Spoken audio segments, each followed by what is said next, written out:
Chapter 718. Robin looked at Crocodile with pity, and her beautiful eyes were somewhat sympathetic. This idiot seems to think that only armament hockey can subdue him. Crocodile, who was caught off guard by Luffy, fell to the ground like a meteorite, splashing a lot of dust. Because he didn't react in time, his face was covered with dust. Bastard, a half-baked person who can't use armament hockey can touch my body. Is this water? His face suddenly solidified and he touched the water stains left on his wound. Crocodile was stunned and his mind was blank for a while. Such a strange situation is the first time he has encountered it. President, be careful of that rubber kid. Seeing that Crocodile didn't wake up, Robin roared with an anxious expression, and even because she was too excited, her tone was filled with unprecedented sharpness. Boom. Despite the first reaction, Crocodile's face was hit head-on and his body flew out. With a loud bang, the ancient city wall suddenly collapsed and burst. That's all. On the surface, Robin pretended to be worried, but in her heart she disagreed. Although this crocodile is a top force like the Shichibukai, his vision is completely different from the young master's. He is like a rag picker. Spitting out her tongue, Robin's heart was merciless.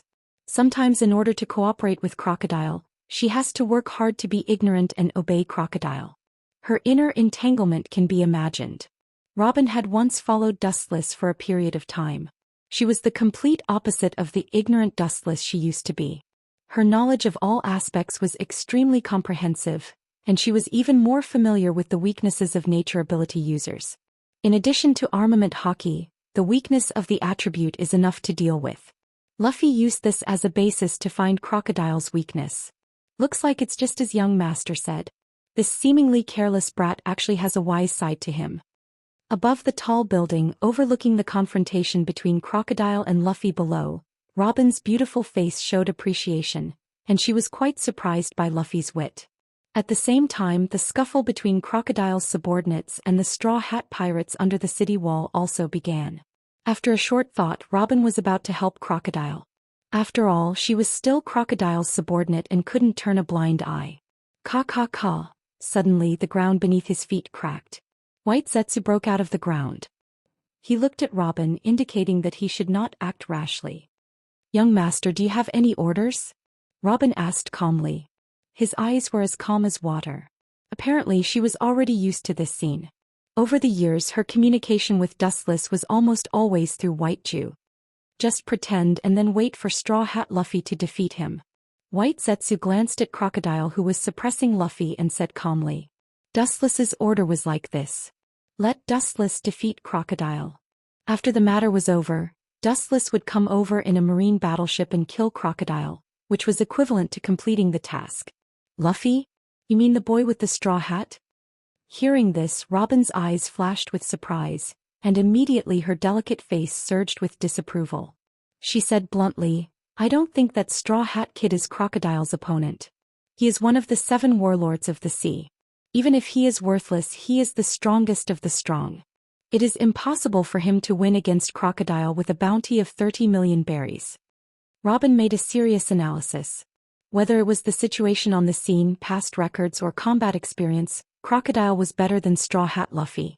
All in all, this was an unequal battle. Is it? But this is what that person means. White Zetsu did not hesitate to kick the ball to Dustless. Young master. Robin's body froze when he heard that. His gaze towards Crocodile changed immediately. His eyes were filled with pity. It was obvious that he was looking at a prisoner. This woman's change is too fast. I just mentioned Dustless Sama and she immediately jumped ship. White Zetsu was speechless. Originally, Nico Robin was optimistic about Crocodile, but after White Zetsu said that, she immediately joined Luffy's camp. Her position was too weak. Although I don't know why the young master is so optimistic about Straw Hat. But in the past 10 years, the young master's predictions have never been wrong, so it should be true. She put down the straw hat and her eyes were full of firmness. In short, just let nature take its course.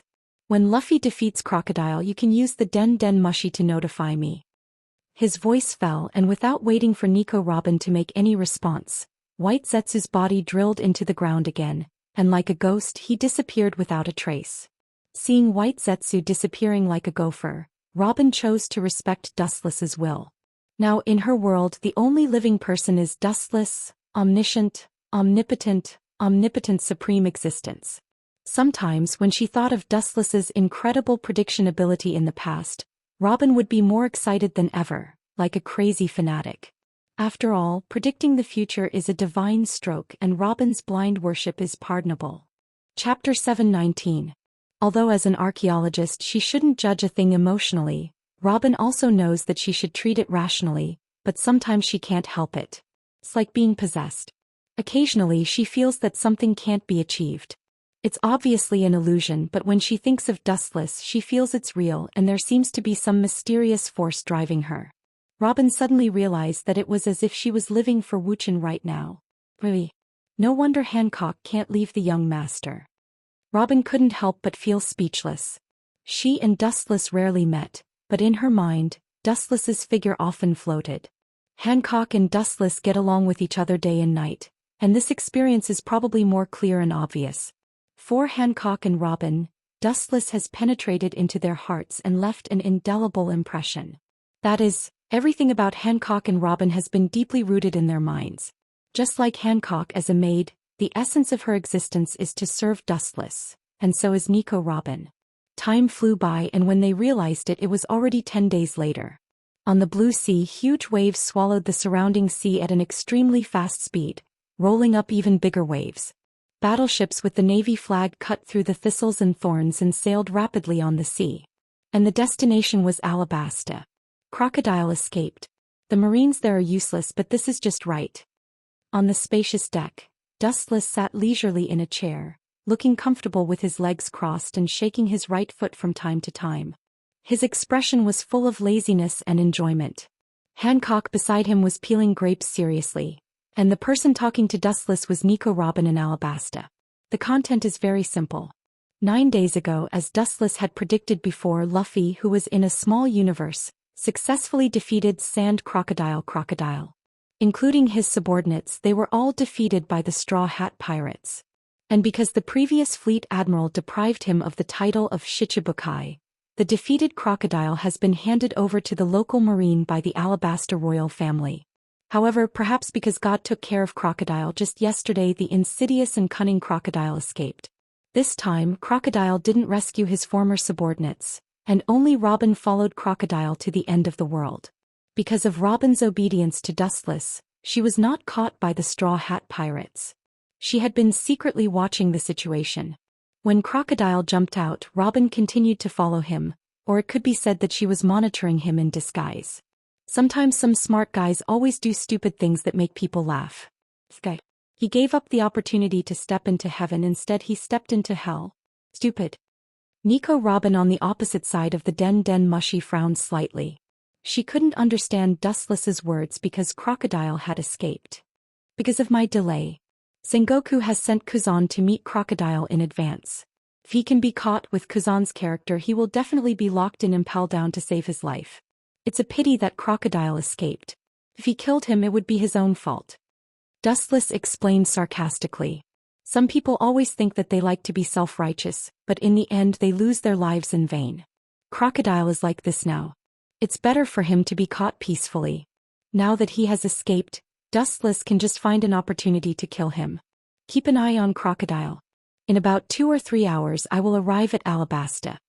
Looking up, staring at the sea fog in front of him, the outline of the city could be vaguely seen. Dustless whispered, and at the same time his eyes were shining with a cold light. If Crocodile makes an unwise move, some of his unexpected moves, you will kill him instead of me, Robin. Dustless is still on his way to Alabasta, and compared with the diligent Akiji he is too far behind. At this moment, Akiji is probably in the palace of Alabasta, drinking afternoon tea with King Corbula. No problem, master. Robin in front of the den Mushy vowed with a charming smile on her face. After following Dustless for a while, her strength is definitely not worse than Crocodile. Even in some aspects, after Dustless's guidance, she is better than Crocodile. Even if her combat power is not as good as an admiral of the marine, it is enough to deal with people like Crocodile, not to mention that he is now a stray dog. Be careful. This time Kuzan secretly lurked in Alabasta. It should be secretly arranged by Sengoku. If it wasn't for White Zetsu's clone accidentally meeting him, I would have been kept in the dark. Dustless said. He is naturally not afraid of Akiji, but Robin is different. Immediately they chatted casually. Dustless hung up the den mushi, put the peeled grapes in his mouth and sat on the couch to cultivate. Sengoku is really despicable. Dustless muttered to himself while looking at the void in the distance. The task is unpredictable. Maybe Uchiha Madara will come back to attack. Therefore Sengoku arranged for Dustless to go to Alabasta, and Akiji secretly lurked. It is estimated that he wants to use Dustless to attract Uchiha Madara's attention. Unfortunately, he didn't know that Uchiha Madara was just a clone controlled by Dustless. Chapter 720. Time passed quickly and half a day passed in a blink of an eye. Alabasta used to be an oasis in the desert with charming scenery, and Cobra was also a rare king with a conscience, and the whole country showed a prosperous state of development. However, as it was targeted by Crocodile, it gradually declined and then collapsed. This group of guys, really, if the sky falls down, the tall will hold it up. The wind was blowing and the cold wind was sweeping mixed with dense sand, and suddenly a sigh of frustration, full of helplessness and unprecedented headache, seemed to be quite annoyed and depressed. Looking closely, there were a considerable number of Marines stationed here, and the person who made the sigh was Admiral Akiji. Admiral Kazan Crocodile is a pirate, and the direction of his escape is estimated to be the sea. Why don't we inform the Marine fleet in advance to catch him? A military officer carefully suggested, as he didn't keep an eye on Crocodile and the kid escaped. Hearing this, Akiji turned his head and looked at the military officer. His eyes flashed with disapproval and then he shook his head decisively. Crocodile was a veteran pirate. It was impossible for him to make such a common-sense mistake, and almost all of his subordinates were caught, and the probability of him leaving by ship was temporarily zero. These fools really can't be counted on. Looking around, Kazan couldn't help but sigh. These people live on land all year round. To some extent they are more like the army and they are not skilled in fighting on the sea. Looking carefully, Akiji's face was haggard, and his eyes were abnormally cloudy, giving people the feeling of a candle in the wind. These days were like years for him, and the most unfortunate things in his life seemed to have happened during this time. At first he was molested by Uchiha Madara, and then Crocodile escaped. What made Akiji speechless was that he wanted to capture the Straw Hat Pirates as an atonement, but the result was that Crocodile escaped. Thinking about it, Kazan felt a stomachache and uncomfortable all over his body, and he sighed in his heart. In the desolate desert, two silhouettes moved forward against the wind. They were exceptionally lonely, as if the entire world had abandoned them and looked at each other coldly. Bastard, that damn Straw Hat. I'll definitely teach you a lesson in the new world. An unwilling roar resounded through the sandstorm and spread to every corner of the world along with the awe-inspiring hurricane. A tall man with a broad figure and a fierce expression could be clearly seen. It was Crocodile, who was defeated by Straw Hat Luffy. At this moment he fled like a stray dog. The plan that he had painstakingly worked on for many years went bankrupt and failed. Not only that, but he was once again wanted by the government because he lost the title of Seven Warlords of the Sea. Crocodile's face turned green at the thought of it. This place is far away from the center of Alabasta. Only God knows where we escaped to. Robin followed closely behind Crocodile. Her voice was much lighter. It seemed that she was quite happy to have survived. Escaping such a long distance, they were finally far away from the Marines and Alabasta's forces. Not bad. In this way we finally escaped the pursuit of those rats. At this point Crocodile's weary face burst into a ferocious smile. Over the years he had experienced too much and had long honed a tenacious heart. No, the president misunderstood what I meant. At this moment Robin suddenly said. Unlike the past, her voice was a lot weirder, hoarse and gloomy. Such a place, I think it's suitable for a cemetery. Crocodile was stunned and his eyes were subconsciously scattered. The surrounding creatures were forbidden, the sandstorm was everywhere, and there was not even a blade of grass, let alone humans. It's indeed a good cemetery, but it can be, what about being the president's cemetery? At this moment, Robin's eyes emitted a cold, murderous aura.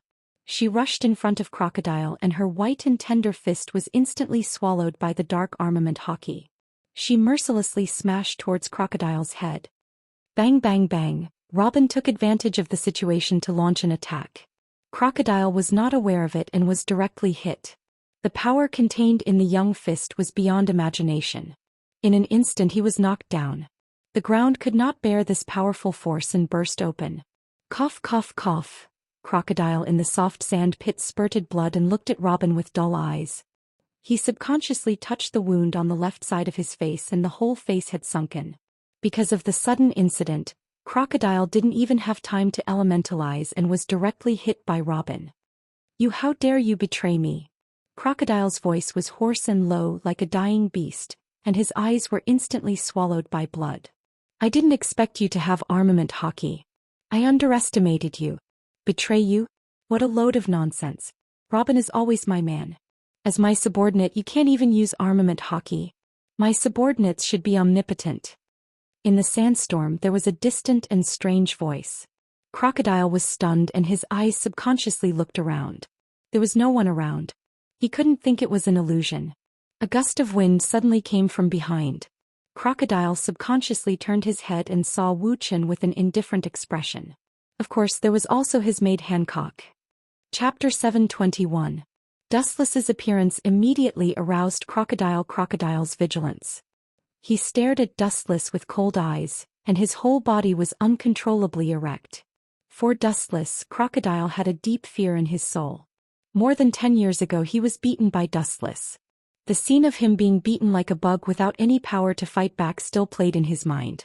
It was precisely because of Dustless that Crocodile would try to become stronger at all costs. Even because the pressure from Dustless was too great, he had the idea of ancient weapons. Everything he had today was thanks to Dustless. "Hey, don't stare at me so fiercely." Seeing Crocodile staring at him, Dustless pretended to be afraid and hid behind Hancock, revealing half of his head and looked at Crocodile timidly. "Young master." "Forget it, young master always likes to tease others like this." Hancock turned her head and looked at the fearful Wu Qian silently. Her beautiful face outlined a soul-stirring smile, which added a bit of enchanting charm. "This little girl is getting more and more beautiful." Wu Qian shook his head and sighed with emotion. His eyes were dazzled for a while. Hancock's seductive aura was not deliberately faked. After eating the sweet, sweet fruit, her temperament changed. It was full of this kind of seductive charm that could make people commit crimes. In short, this was not her fault. "You guys." Seeing this, Crocodile's old face suddenly fell. A person's face was a tree's bark. Dustless ridiculed him like this. Crocodile, who had always valued self-esteem and honor more than his life, felt cold. There must be a bottom line to despise people. For world peace you don't have to go anywhere. You should die in peace. I feel that this place is the most suitable for your cemetery. Dustless chuckled. Looking around, the wind and sand were all over the sky and sometimes sandstorms passed by. This was a natural cemetery. Even if there was no coffin, it would be covered by this violent wind and sand. Hearing this, Crocodile just smiled disdainfully, and his eyes were filled with madness and hysteria. Over the years he has worked hard. Compared to the past, he has improved with the change of the dimension. "Do you still want to resist in vain?" Robin asked with an unkind face. "Resistance is necessary. When have you seen a crocodile who will wait for death? The more dangerous the environment is, the more powerful his combat power will be. This is all because of his survival mentality." Dustless said lightly, "But the word resistance is wrong. This is just a one-sided annihilation. There is no resistance. Unilateral annihilation? Even if I die, I will drag you down with me." Crocodile roared madly and lost his usual calmness. His cold eyes stared at Nico Robin. For her, Crocodile's hatred index was even higher than Dustless. Over the years she has been careful. She did not expect to be defeated by a former subordinate. This made his proud heart unbearable. "You can't even deal with a guy like Straw Hat Luffy. I advise you not to resist the young master, and let your head be taken off and die peacefully." Robin said coldly, her words full of murderous intent. "You called him young master?" Pointing to Dustless, Crocodile asked with a pale face. Only then did he suddenly realize that this deserted desert was led by Robin. Now it seems that he has become a turtle in a jar for Dustless. And Dustless can appear in this desert, indicating that Robin and Dustless have passed through in advance. I have treated you well, why did you betray me? Crocodile's eyes were locked on Robin as he gritted his teeth and asked. Even because of excessive anger, his mouth was full of visible blood. Everyone hates traitors the most. Boring. Dustless couldn't help but shake his head. In his eyes, this is just a manifestation of dispelling fear. Now that he is in a desperate situation, pirates like Crocodile have a fear of death. He hasn't completed his mission yet. How can he be willing to die? Dustless doesn't care about Crocodile. This kind of small character is not worthy of him to do it himself. He just gave Robin and Hancock a look. This means that Hancock and Robin should solve it. The two women looked at each other and didn't talk nonsense. They turned into a hurricane and roared out. The target was Crocodile. For Dustless's orders, they will follow them like God's orders. At the same time, there are amazing changes on the other side. Although Akiji carelessly let the Straw Hat Pirate slip away, he accidentally heard the traces of Robin and Crocodile and quickly took a group of Marines to the desert where Dustless and others were. As for who told Akiji, it was a passerby. Crocodile, a famous pirate in the world, has been talked about by the world for decades, and he has recently become the hero who saved Alabasta. It's hard to forget him. After Crocodile's conspiracy was exposed, he became the collective enemy of Alabasta. Everyone wants to get rid of him. Seeing that the admirals are looking for him, naturally they will not hide it. Water can carry a boat or overturn it. Crocodile tried to use these civilians, and these people are enough to drown him. Chapter 722. A just cause enjoys abundant support, an unjust cause finds little support. This is an immutable truth. Crocodile has offended as many people as the stars in the sky. His own strength is useless, which naturally leads to his destruction. At the same time, he was targeted by Dustless and Kuzan. This is his own fault. In an unknown desert, yellow sand filled the sky as three figures intertwined with each other. The chaotic battle between them created a large vacuum area. Even the air within a radius of 100 meters had become abnormally hot due to the fluctuations from the intense battle between the three of them. The raging yellow sand detoured. Boom. Puff. With a dull sound, a black shadow flew out.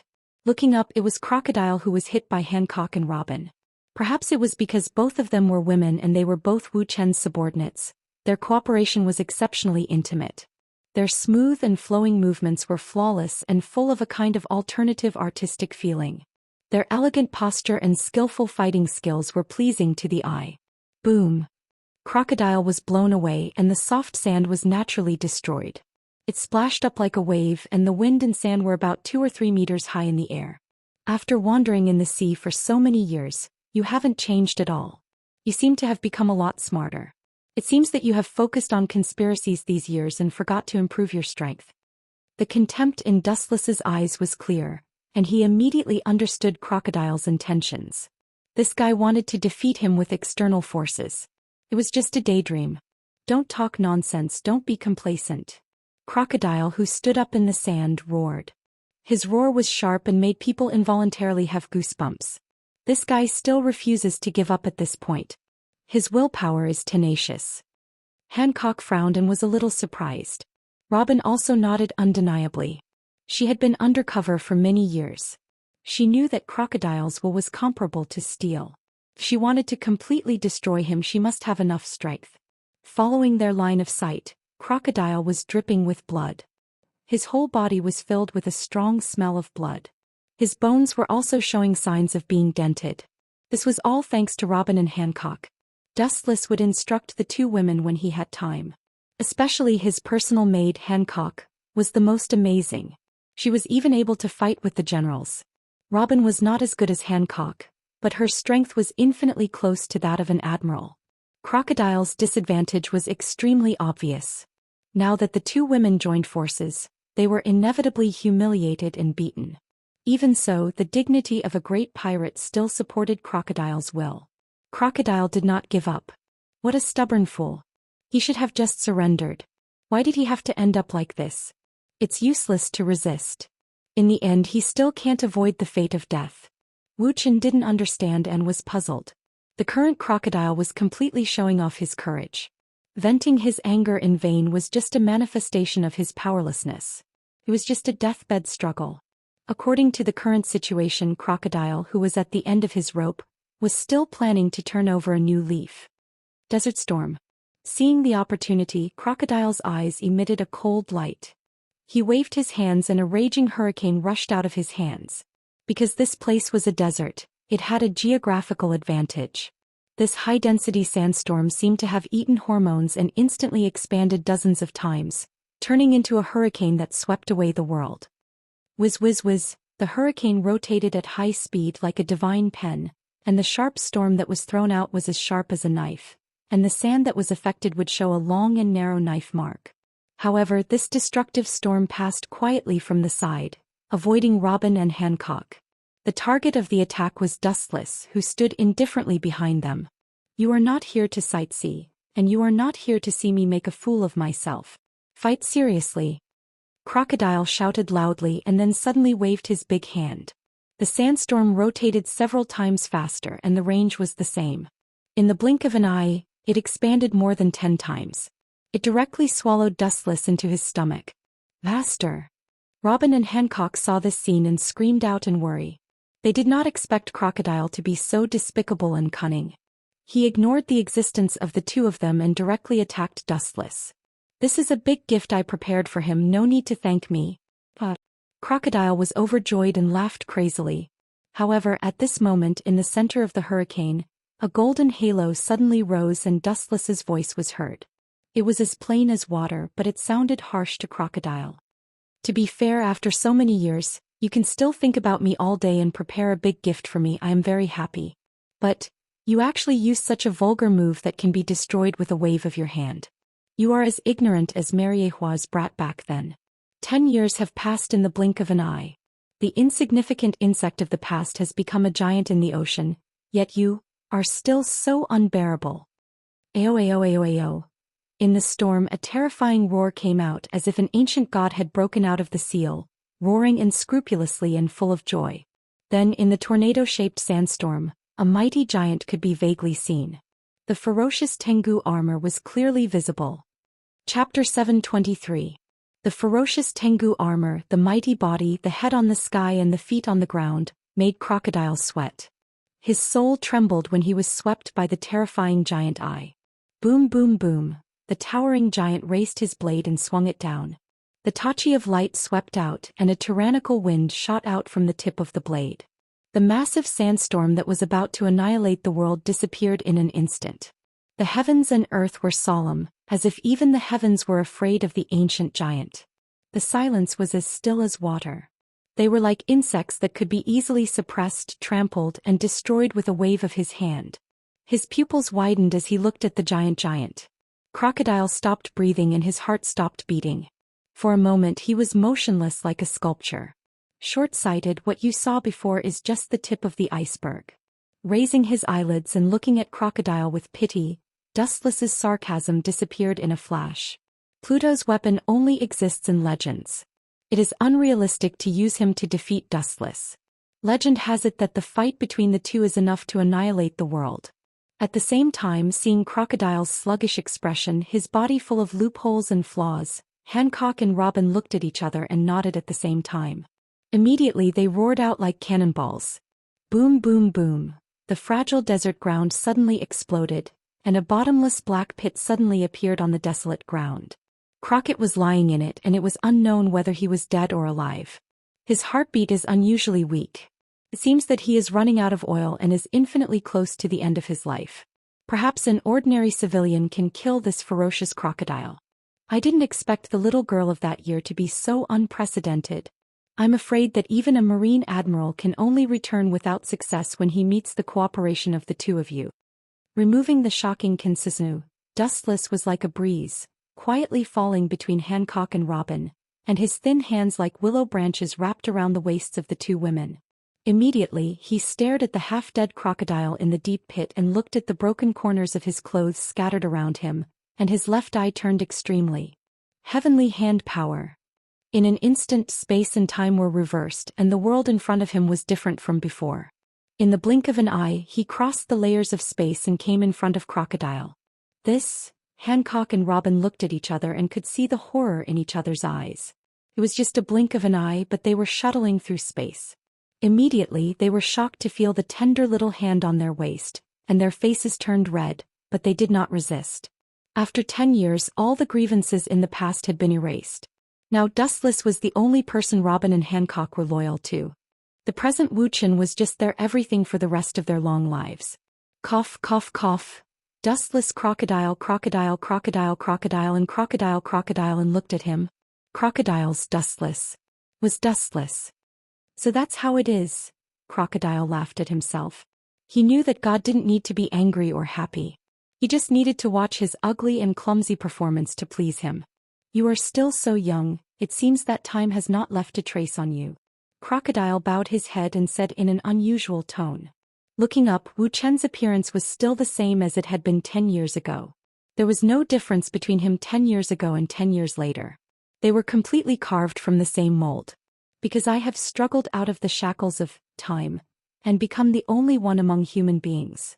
Recalling his life, Dustless's tone was quite emotional. The sea turned into mulberry fields, the stars moved, and all things in the world could not resist the corrosion of time. So far only Dustless and Kaguya have jumped out of it and become the rare surpassers in history. This endless journey, now only Kaguya and he are going hand in hand. The next time is to find the way to immortality for other confidants. If you didn't betray me, my plan wouldn't have failed. It's all because of you, Nico Robin. Crocodile screamed. Due to his excessive anger, his pale face regained its rosy color before his death. At this point you're already at the end of your rope, yet you're still so hysterical. Who do you think has been controlling your life for the past 10 years? Is everything really accidental? It's a big mistake. It's all inevitable that I wrote the script for you. The corner of Dustless's mouth raised. He ignored Crocodile's absent-mindedness and said in a low voice, You think you recruited Robin, stupid. All of this is the result of my deliberate arrangement. Including you, you are secretly controlled by me, but you are too arrogant to realize it, thinking that all of this is the product of your own wisdom, naive. This is just an opportunity for me to arrange Robin to sneak into the Straw Hat Pirates. Dustless told the truth indifferently. Impossible. Do you really think you are a god and can perfectly predict any details of the future? Crocodile roared in disbelief as he thought of his years of hard work. Looking up, he tried to find a lying expression on Dustless's cold face, but Dustless's expression didn't change and he always maintained a calm look. Looking at Crocodile's eyes, he was full of sympathy and pity. For such a person, Dustless disdains to lie to him. It's just a simple waste, that's all. Chapter 724. Crocodile tried to hide his panic. No one wanted to be someone else's pawn, especially someone as arrogant as Crocodile. He can use others, but others can't use him. Stupid, you always seem to like to be smart and think that you are omnipotent. Glancing at the struggling Crocodile, Dustless's heart was full of disapproval. This kind of person is always centered on himself. He can calculate others, but he can't calculate himself. Do you really think this is all a coincidence? Dream on. After a deep glance at Crocodile, Dustless said meaningfully, What do you mean? Staring at Dustless's eyes, Crocodile suddenly realized that something was wrong and his face changed greatly. Don't tell me. Looking at Robin's disdainful face, Crocodile's expression changed greatly. Since he contacted Robin, his whereabouts began to be gradually exposed so that now everyone knows about it. It seems that you are not stupid, you can still be saved. Seeing Crocodile's expression, Dustless couldn't help but nod and whisper, I ordered Robin to deliberately expose her whereabouts, to attract Marine's attention. Marine's high-level officials are not idiots. They are all shrewd old foxes. Crocodile is an ambitious Shichibukai, and Nico Robin is the only person in the world who can interpret the poneglyph. The two sides came together to premeditate something. The old fox Sengoku will naturally not let Crocodile go. You bastard. I will definitely tear you into pieces. Crocodile roared angrily. He boasted of being smart and peerless. He didn't expect that all this was led by Dustless. His heart beat violently, uncontrollably, and seemed to break out of his chest. His cold eyes were full of blood, dense like a spider web. In the dark, Crocodile's body seemed to be floating with blood mist. The cold, murderous intent froze the space, and some moisture contained in the atmosphere was condensed into ice dregs. What's your purpose? Forcibly suppressing the burning rage in his heart, Crocodile asked in a gloomy and hoarse voice. You planted the traitor Nicole Robin beside me for the ancient weapon, Pluto? Crocodile was not a saint. Being used by others, he would naturally be angry. Ancient weapon? Perhaps, but that kind of thing is dispensable. Dustless looked at the distant void and said casually, "It's not that I don't have any so-called dreams in my life. If I have to force myself to find a goal, it's actually very simple. Perhaps you'll find it laughable. I just want to roam the clouds freely, that's all." When Wu Chen's words fell, Robin and Hancock looked at Wu Chen in confusion. They didn't seem to understand the meaning of his words. Their eyes were full of confusion and hesitation. "In your dreams?"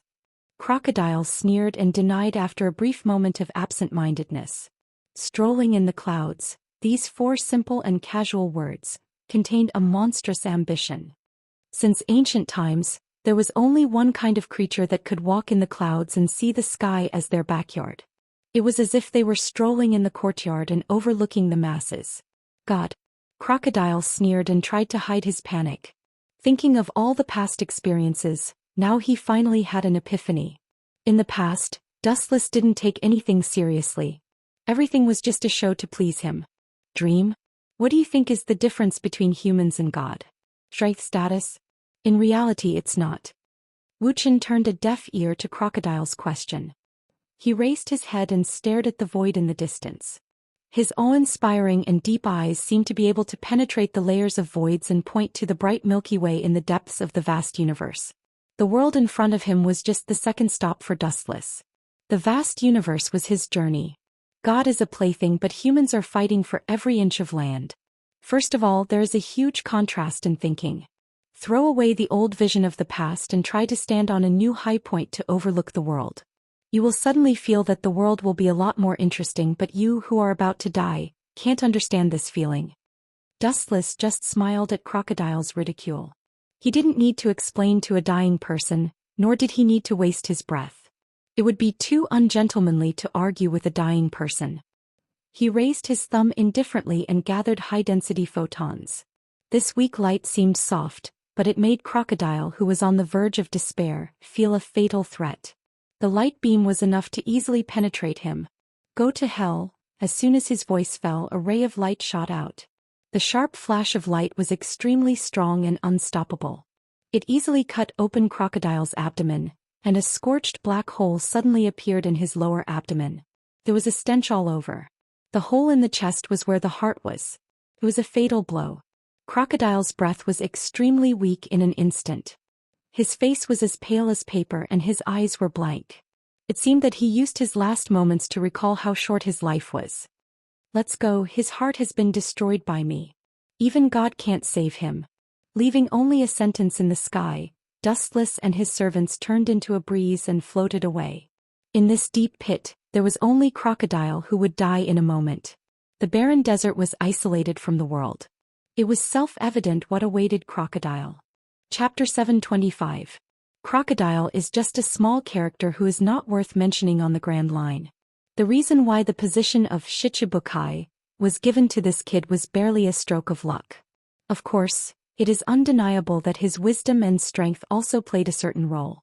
In the dancing sandstorm, the vague outline of the sanddame was clearly visible. "Master, what's wrong with you? Is there something wrong?" Dustless's footsteps suddenly halted. Then he turned around leisurely and looked at the void behind him. His eyes were as deep as water.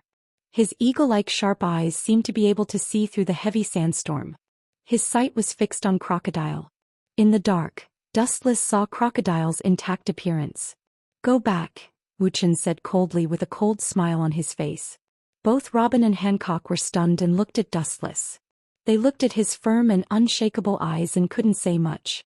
After all, Dustless is the master of the two of them. "Master, you want to ask why I went back?" Dustless waved to interrupt Hancock and strolled back. Dustless glanced at Hancock and Hancock. "The reason is very simple, because the fish that should fall has already taken the bait." Robin and Hancock looked at Dustless in confusion, and their eyes were full of curiosity. "You are always too simple." Seeing the eyes of the two women, Dustless couldn't help but sigh. The strength of these two women is indescribable, but in some aspects of thinking, they are too simple and ignorant. Crocodile is just a small character with a bounty of 81 million berries. Although he is a Shichibukai, he knows some things that he shouldn't know, which explains the problem.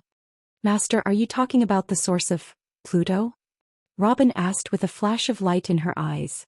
Dustless heard the words and looked at Robin unexpectedly, and immediately nodded undeniably. Crocodile's identity is humble and his strength is weak.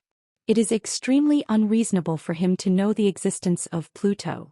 Thinking about the top-secret information White Zetsu had collected over the years, Dustless frowned. If he guessed correctly, the source of Crocodile's information about Pluto was actually the Revolutionary Army. In other words, he might just be a pawn being used. To put it bluntly, it was very likely that they were the lackeys of the Revolutionary Army. In the large deep pit, Crocodile felt his vitality rapidly fading away. The moment he was about to close his eyes and wait for death, the whole earth suddenly trembled and dust splashed up a few meters high. She subconsciously opened her eyes, and the first thing she saw was a tall figure. The newcomer had a huge face with abnormally large dark purple eyes, thick eyelashes, light blue eyeshadow and purple lip gloss. Her clothes were also rather strange, with mesh stockings and a cloak and a tight, ultra-low-cut jumpsuit. It looked strange, but Crocodile seemed to have found a life-saving straw. He suddenly opened his eyes, and his desperate eyes glowed with a strong vitality. "Hurry up and save me. With your level, saving me shouldn't be a problem." "No matter what," Crocodile shouted loudly, and his tone was vaguely commanding. It was not difficult to see that the relationship between the two was unusually familiar. If there were other high-level Marines, they would be surprised to find that this person was a senior cadre of the Revolutionary Army, known as the Devil King Ambrose Ivankov. "Are you ordering me?" the Shemale King Ivankov asked in an unfriendly tone. They were just in a cooperative relationship. No, even cooperation was a bit far-fetched. It was just a disguised use of Crocodile to find the trace of Pluto. Any move of the Revolutionary Army was strictly controlled by the government. Revealing the news to Crocodile was just using him for revenge. However, things didn't go as planned. This guy failed, but it was also expected. "This is not an order. You know our relationship. It's not good for anyone to know about it." Crocodile was not afraid at all. He was calm and once again showed his true colors. "The Revolutionary Army should still need me. Otherwise you wouldn't have rushed over. If you know what's good for you, quickly heal me. Otherwise you won't get any top-secret information." After he finished speaking, Crocodile closed his eyes and waited for his death. Humph. Ivankov's eyes flashed with cold, killing intent. Then he snorted and stepped forward to heal Crocodile. Ivankov's medical skills were brilliant. He had easily saved people who doctors thought were incurable and a country on the verge of death. He was the strongest Devil King in history. Time passed quietly and half an hour passed in a blink of an eye. Crocodile, who still felt that his life was in danger half an hour ago, gradually recovered his ruddy complexion, and the internal organs that were cut open and burned were working again.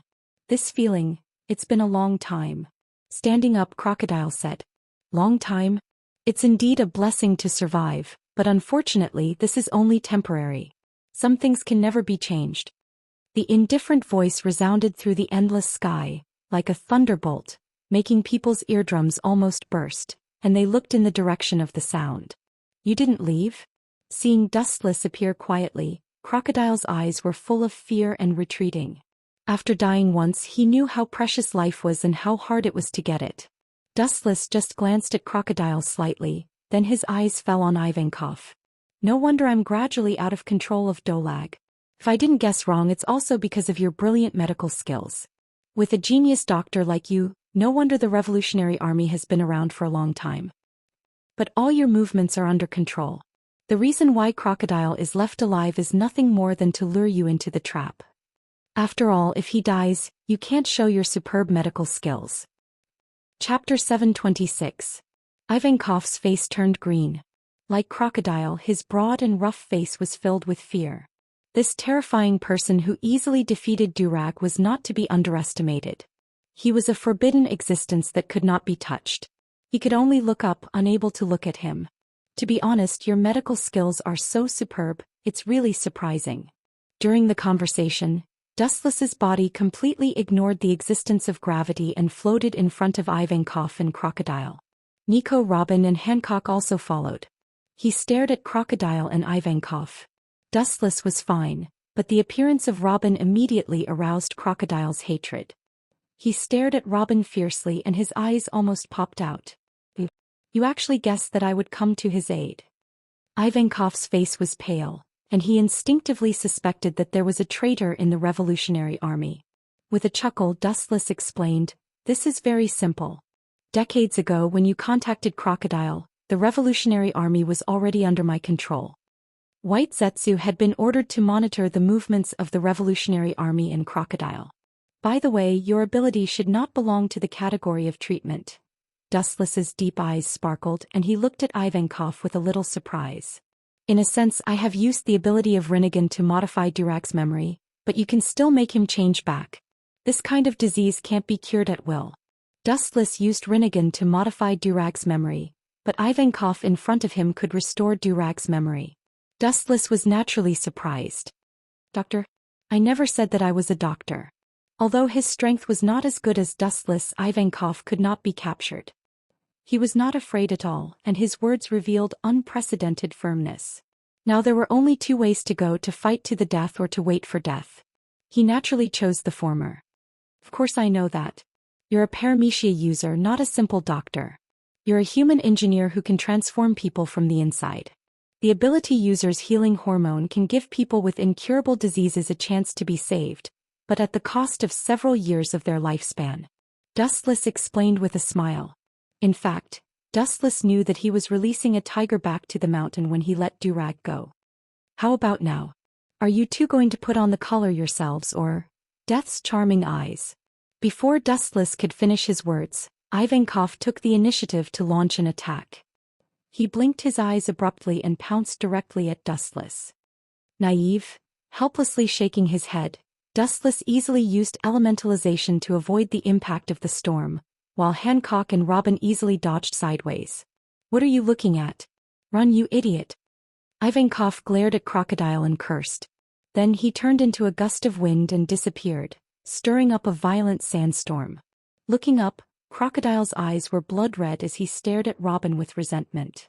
He then turned around and fled. Facing Dustless, he really couldn't summon the strength to resist. His pride and dignity had been completely crushed. Without any nonsense, Crocodile's body also elementalized and he turned into a sandstorm to escape. Running away was also a skill. This was a matter of life and death, and Crocodile and Ivankov had done everything they could to the fullest. Run. It's meaningless. Staring at the gradually disappearing afterimage, Wu Chen's mouth curved into a cold arc. He suddenly lifted his right foot and attracted countless photons like a black hole. It contained a powerful force that was enough to destroy a mountain. Light speed kick. The moment his voice fell, the light gathered at Dustless's right foot gushed out and turned into a straight beam that swallowed Ivankov. Boom. Boom. The ear-piercing explosion resounded through the sky. The sky was cloudless for thousands of miles. Suddenly, a large flame rose and the dark smoke burned hundreds of meters high. On the soft sand, a deep pit that was tens of meters wide suddenly appeared. Boom. Ivankov's body was scorched. Due to the explosion of the light speed kick, there were black burn wounds all over his body, and the clothes on his upper body were full of holes. As for you, Dustless's cold eyes fell on Crocodile's body. He had a playful smile on his face like a cat playing with a mouse. He had to kill a person twice. It was the first time in his life that he experienced such a situation. The palm of his right hand covered the storm that Crocodile turned into, and a strong gravitational force erupted. 10,000 heavenly attraction. The palm of his hand turned into a dark hole, as if it was connected to the dark abyss of the universe.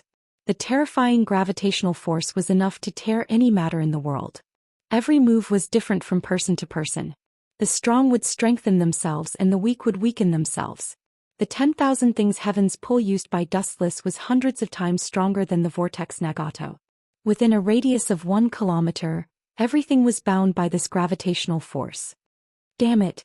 Aware of the abnormality in his body, Crocodile's face changed dramatically. The majestic gravitational force pulled his body, and it was difficult to move forward. Crocodile's face turned into determination, and he cancelled the elemental transformation without hesitation. Ivankov can do physical transformation. I heard that any injury can be resurrected, but I have always been curious. If I twist off your head, can you still be resurrected? Chapter 727. Crocodile's soul trembled and a cold chill shrouded him. His whole body seemed to be frozen and he lost the ability to react. Swish, swish, swish. The sharp sound of breaking the air rushed over. In almost a blink of an eye, Dustless crossed layers of space and appeared on the right side of Crocodile. What followed was his leg that was emitting golden light. Lightspeed kick. Crocodile's pupils suddenly shrank. He wanted to dodge, but it was too late. The earth-shattering power even broke his whole body. Boom, boom, boom. The bright light was released instantly and the luster of destruction jumped out. Crocodile was destroyed by Dustless's overwhelming power in just a moment. He was easily kicked hundreds of meters away. Caw-caw-caw.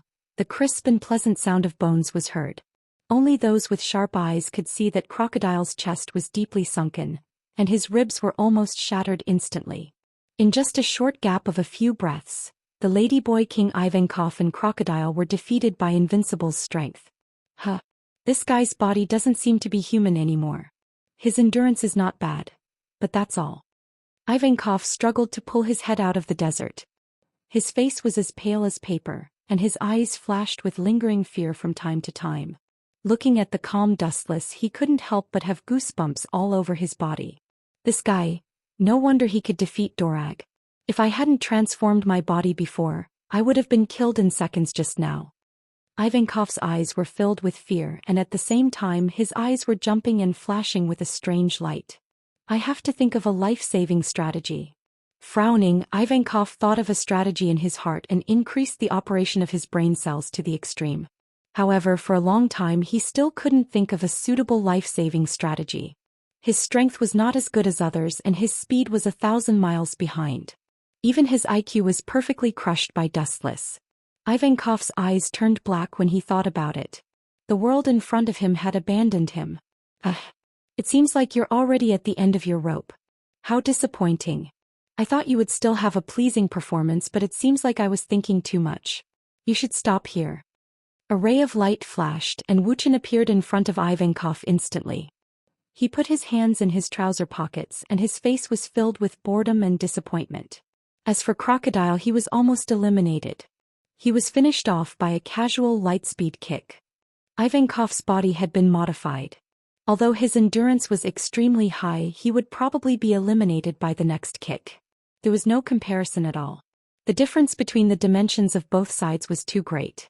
It was like the difference between heaven and earth. Crocodile and Ivankov were crushed like ants. Cough, cough, cough. How dare you be so arrogant? Standing up with difficulty, Ivankov finally chose to continue to resist, because the result of obeying Dustless was to be locked in the dark impel down, and this was the best result. If he was unlucky, he would be directly obliterated. Just like Crocodile, who was almost crippled by Dustless's kick. Milky Way wink. Seeing Dustless's lazy and bored face, a hurricane dozens of times stronger than the Death's charming eyes came. Boom, boom, boom. The ferocious storm destroyed the world. The hurricane thrown out by the high-speed rotation frequency was unstoppable.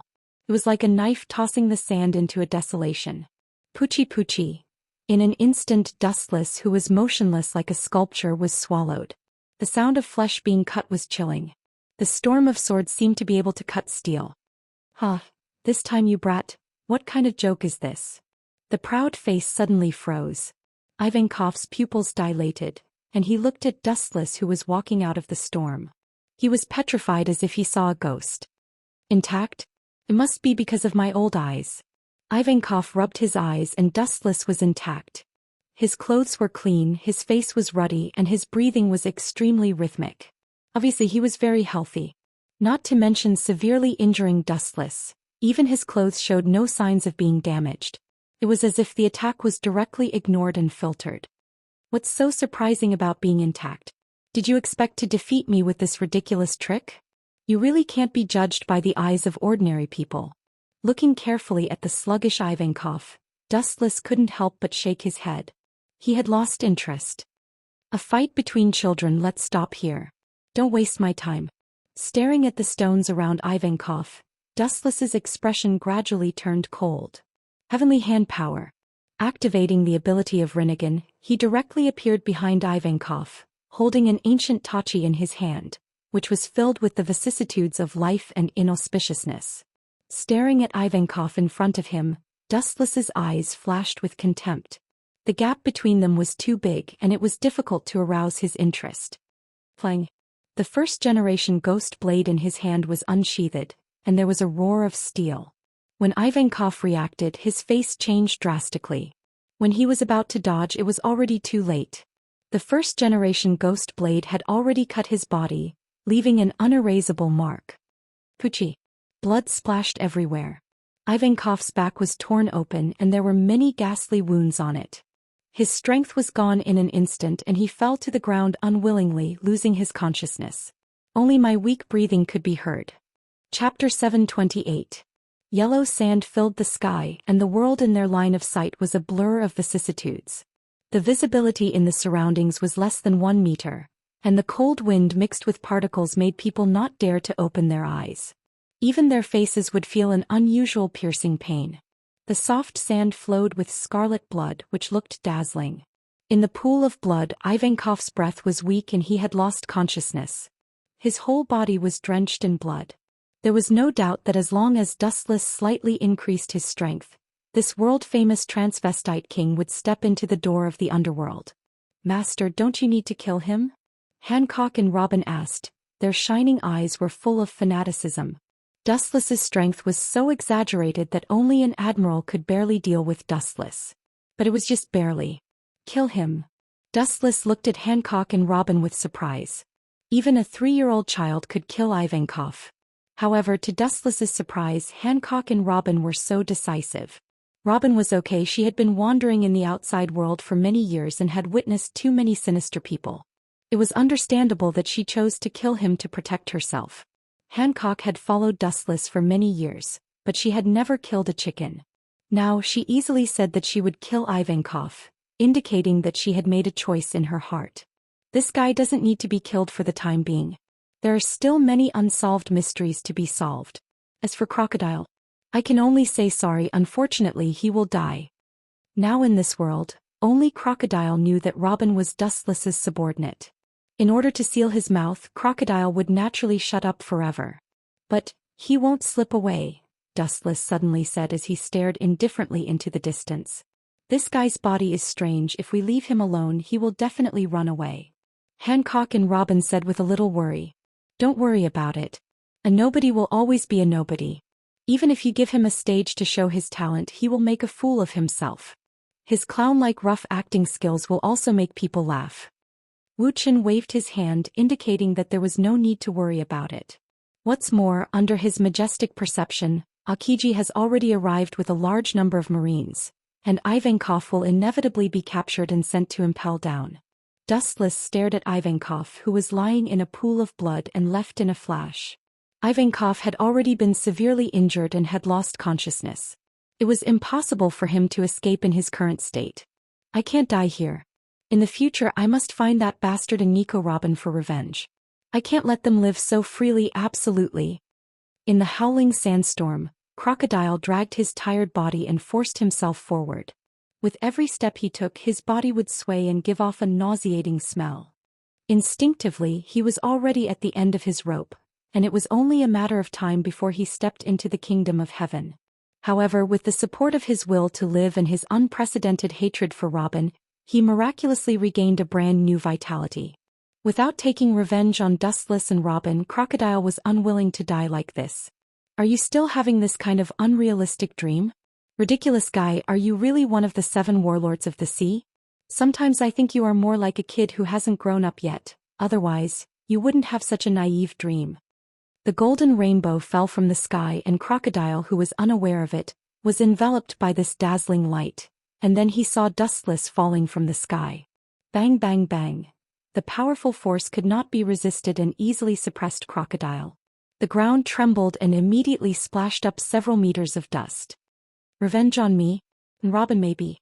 But this kind of distant dream, if you want to realize it, it's better to leave it to the next life. Stepping on Crocodile's head, Dustless's face was frivolous. With a contemptuous smile on his mouth, Dustless sometimes felt that Crocodile's idea was really naive. As he once said, dreams can only be talked about by people with strength. Right now he was nothing more than a stray dog. Even his own little life could vanish into thin air at any time, yet he was still so hysterically thirsting for revenge. He thought that the goddess of fate would continue to favor him. That was wishful thinking. I've said it before. For the sake of world peace you should die. Now you've been killed twice by me. You can even close your eyes peacefully under the 9 hells. This is the first time you've enjoyed such treatment. Thank God for his blessing. Farewell.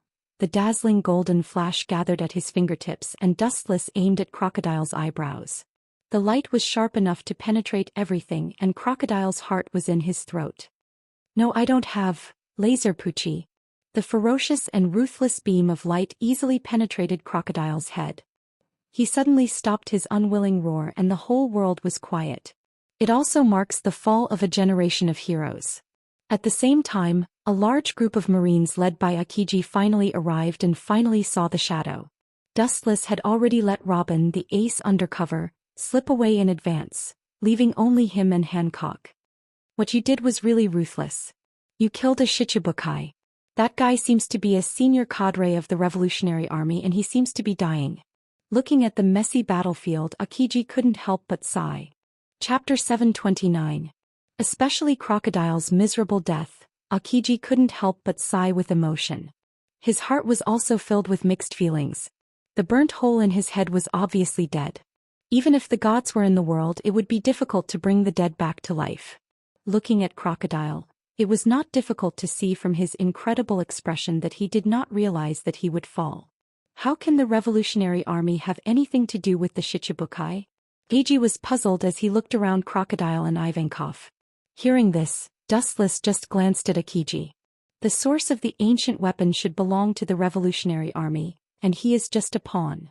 Looking at Crocodile, whose body was covered with sand, Dustless affirmed, a pawn like him is just a shield pushed to the front to attract attention. Once the news of Pluton is found, I am afraid that he will be killed by the Revolutionary Army hidden in the dark. Dustless remembered in his previous life that Crocodile and Ivankov had a close relationship. Even after being imprisoned in Impel Down, Ivankov threatened Crocodile for some mysterious reason, so that he had to help Straw Hat Luffy escape from prison. My task is over and I will leave the rest to you, Kazan. Without waiting for Akiji to respond, Dustless and Hancock passed by and went straight to the center of Alabasta. The human demon King Ivankov was on the verge of death. Crocodile had fallen. Everything was over. Wait a minute. Akiji spoke to stop Dustless from moving forward, and his questioning tone was full of curiosity. Judging from the traces of the fight, if I'm not mistaken, he has been subdued by you. Why did you kill him? Akiji's tone was slightly dissatisfied. Marines are not murderous butchers in the name of justice. Since he has been subdued, there is no need to kill Crocodile, just put him in Impel Down. Looking at Kazan faintly, Dustless couldn't help but shake his head. Akainu could become a fleet admiral in the future. Now the sea is unprecedentedly chaotic, and only Akainu's idea of eliminating everything is in line with the current trend. Women's kindness will only make pirates more rampant. I am the one who thinks you are poisoned by Z. Looking at Akiji's stern eyes, Wuchen said calmly. It was an immutable truth that harsh punishments were needed in troubled times. An alternative kind like Akiji would sometimes push the whole world into a more uncontrollable troubled time. There is no market for your old-fashioned ideas in this era, Kazan. Before Dustless could speak, a powerful voice with disdain came. Looking up, it was Akainu Sakazuki and Kizaru Borsellino. Sengoku really put in a lot of effort to get Robin this time. Squinting his eyes, Dustless was slightly surprised. At the same time, the number of the 3 admirals, including him, the number, and the number of the 4 admirals too. This is enough to prove the importance of Nico Robin. To some extent, getting Nico Robin is equivalent to indirectly getting the dominance of the world. Looking at the world, only he can interpret the poneglyph and find the historical truth that was painstakingly buried by the world government. Of course, it is also related to the whereabouts of ancient weapons. What a delightful scene of killing each other. He didn't say anything to stop it. Dustless was delighted to see this scene. Akiji's eyes flashed with anger and his palms were uncontrollably clenched into fists. Because he and Sakazuki have different ideas. Although the two sides maintain the relationship of colleagues on the surface, in fact they are divided. People who are tainted with evil will be punished by justice. Even if they are all locked up in the Impel Down, their sins will not be washed away. Akainu said coldly as he looked at Crocodile and Ivankov. His whole body was covered with hot magma, and his murderous look made it seem that he even wanted to kill the half-dead Ivankov.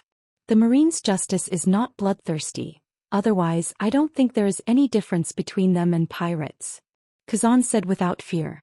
The momentum of the two men is equal, and it seems that there is the possibility of a big battle.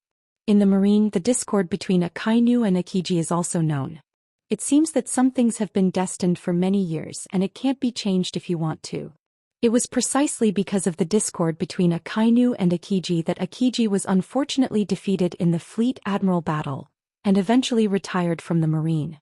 If it wasn't for the Sengoku period, the internal strife may have broken out. Akiji became the Fleet Admiral, and there will be no position for Akainu in the Marine. On the contrary, if Akainu became the Fleet Admiral, there will be no position for Akiji. Unfortunately, it's estimated that they can't fight, otherwise this once-in-a-lifetime scene can't be missed. Seeing that the two were just talking, Dustless said. Hancock didn't know whether to laugh or cry looking at Wuxia. He couldn't help but feel speechless. As an admiral of the Marine, instead of stopping them, he was looking forward to a big fight between the two of them. Hancock was helpless. Let's go. Shooting a glance at the two people, Dustless swaggered off. Seeing Dustless leave, Akainu and others did not stop him. Perhaps they and Dustless are not the same kind of creatures, and they want Dustless to leave as soon as possible. Kizaru and Akainu have already arrived at Alabasta. They don't want to know that the entire Alabasta is surrounded by Marines. Without Dustless's help, it will be difficult for Robin to escape from Alabasta. Chapter 730. Dustless was too lazy to participate in the grievances of the three admirals, and he didn't have time to meddle in their business. There were too many things involved behind this. Akainu could hook up with the world government, and Kuzan was the first choice of the fleet admiral. To some extent, this was a conflict between the Marine and the world government. Dustless only needed to stay out of it and there was no need for him to get involved. In fact, Dustless hoped that Akiji and Akainu would fight, and the Marine admirals would kill each other, and the situation would be more chaotic. He could also take the opportunity to fish in troubled waters and gain greater benefits. But it should be impossible. After all, there is the existence of Kizaru. Today's chaotic world has been divided up by one piece, the world government, Marines including the Revolutionary Army. What is left for Wuxia are all crooked melons and cracked dates. Therefore, in order to obtain greater benefits, the world order must first collapse first. In the dense city there was an endless stream of people passing by. After Straw Hat Luffy defeated Crocodile, the city seemed to have regained its former vitality. The kingdom in the desert, Alabasta, had a refreshing scenery. Dustless and Hancock walked in the crowd, both of them wearing heavy coats. His identity as a Marine admiral has been known to the world in recent years, and it was necessary to cover it up. Bobbin. Kids nowadays seem to like playing hide-and-seek with adults. This kind of boring game really can't arouse the slightest interest. Wuxia, who was wearing a hat, lowered the brim of his hat and looked slightly helpless. After looking for a long time, he didn't find any trace of Robin. Obviously, she deliberately hid to keep him in suspense. Robin has been outside for many years and her hidden means are perfect. Even the master can't find her. Hancock's face showed a charming dimple and she looked very proud. Perfect and flawless? Maybe. Dustless's clear eyes looked at Hancock and his eyes had a different meaning. Master, what's wrong with you? Seeing Dustless staring at her, Hancock's smile solidified and she asked curiously. If I didn't expose you, little girl, you would have thought that your trick was perfect. Dustless said inexplicably. Her little white hand reached for Hancock's face, and a special energy fluctuation appeared in her palm and Hancock's mask shattered. Robin's true body was revealed. Young master, how do you know I am not Hancock? Robin's tone was surprised and uncertain. With this simple disguise technique, she had deceived countless Marine spies. It wasn't until today that Dustless revealed a flaw. It must be because the young master is too strong. Too strong? This has nothing to do with strength. Hearing this, Dustless shook his head decisively and then replied plainly, I have been with Hancock for more than 10 years. Her slightest movements and her smell are deeply imprinted in my mind. You can imitate her movements and even her accent, but you can't imitate Hancock's unique temperament. Humans were the spirits of all living things. Everyone had their own unique temperament and it was not something that could be easily imitated. Hancock's smell? And her unique temperament? Is that the reason? I thought this simple disguise technique was perfect and could deceive everyone. Robin said disappointedly. Idiot, how can such a claptrap be perfect? There is no perfect thing in the world and I hate the word perfect. Dustless couldn't help but shake his head. This little disguise technique was taught to Robin by him. It could deceive ordinary people, but for those experienced pirates, it was just asking for humiliation. Scope. I'll take you to see the person you've been dreaming of. With a gentle arc at the corner of his mouth, Wuxian turned around and went into the dark alley. Young Master hates perfection. It's incredible. Isn't young Master the kind of person who always pursues the limit? Robin asked curiously. Combined with Dustless's past experience, Robin believed that he has always been the kind of person who pursues the limit and perfects himself to a perfect degree. The pursuit of the limit and the pursuit of perfection are two different things. After perfection, it means that you can't make any progress. This is not what I want to see. Dustless turned and explained. Robin nodded thoughtfully, but looking at her confused appearance, it was obvious that she didn't understand. By the way, is there such a person I dream of seeing? Robin frowned slightly and made a distressed look. She still couldn't figure out who it was. Since my mother died, I never... Is it possible that young Master wants to help me resurrect my mother? Robin cried with joy. Because she was too excited, her face became red. She used to think that resurrecting her mother was just an excuse for Dustless to deceive her. She never thought that Dustless would help resurrect her mother at this moment. Yes, this kind of small problem is solved as soon as possible. Dustless nodded undeniably. Small problem? Hearing this, Robin's head was full of black lines and her face was full of speechlessness. Bringing people back to life is a small problem. She can't think of what the big problem in Dustless's eyes is. Perhaps there is no big problem in young Master's eyes. Staring at Dustless's back, Robin suddenly felt very far away, extraordinarily ethereal and untouchable.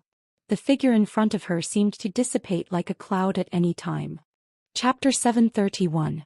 In the dark warehouse there was a strange smell and from time to time, there was a shrill squeak of mice. Obviously no one has lived in this place for a long time. It has been abandoned for many years and it is full of stench.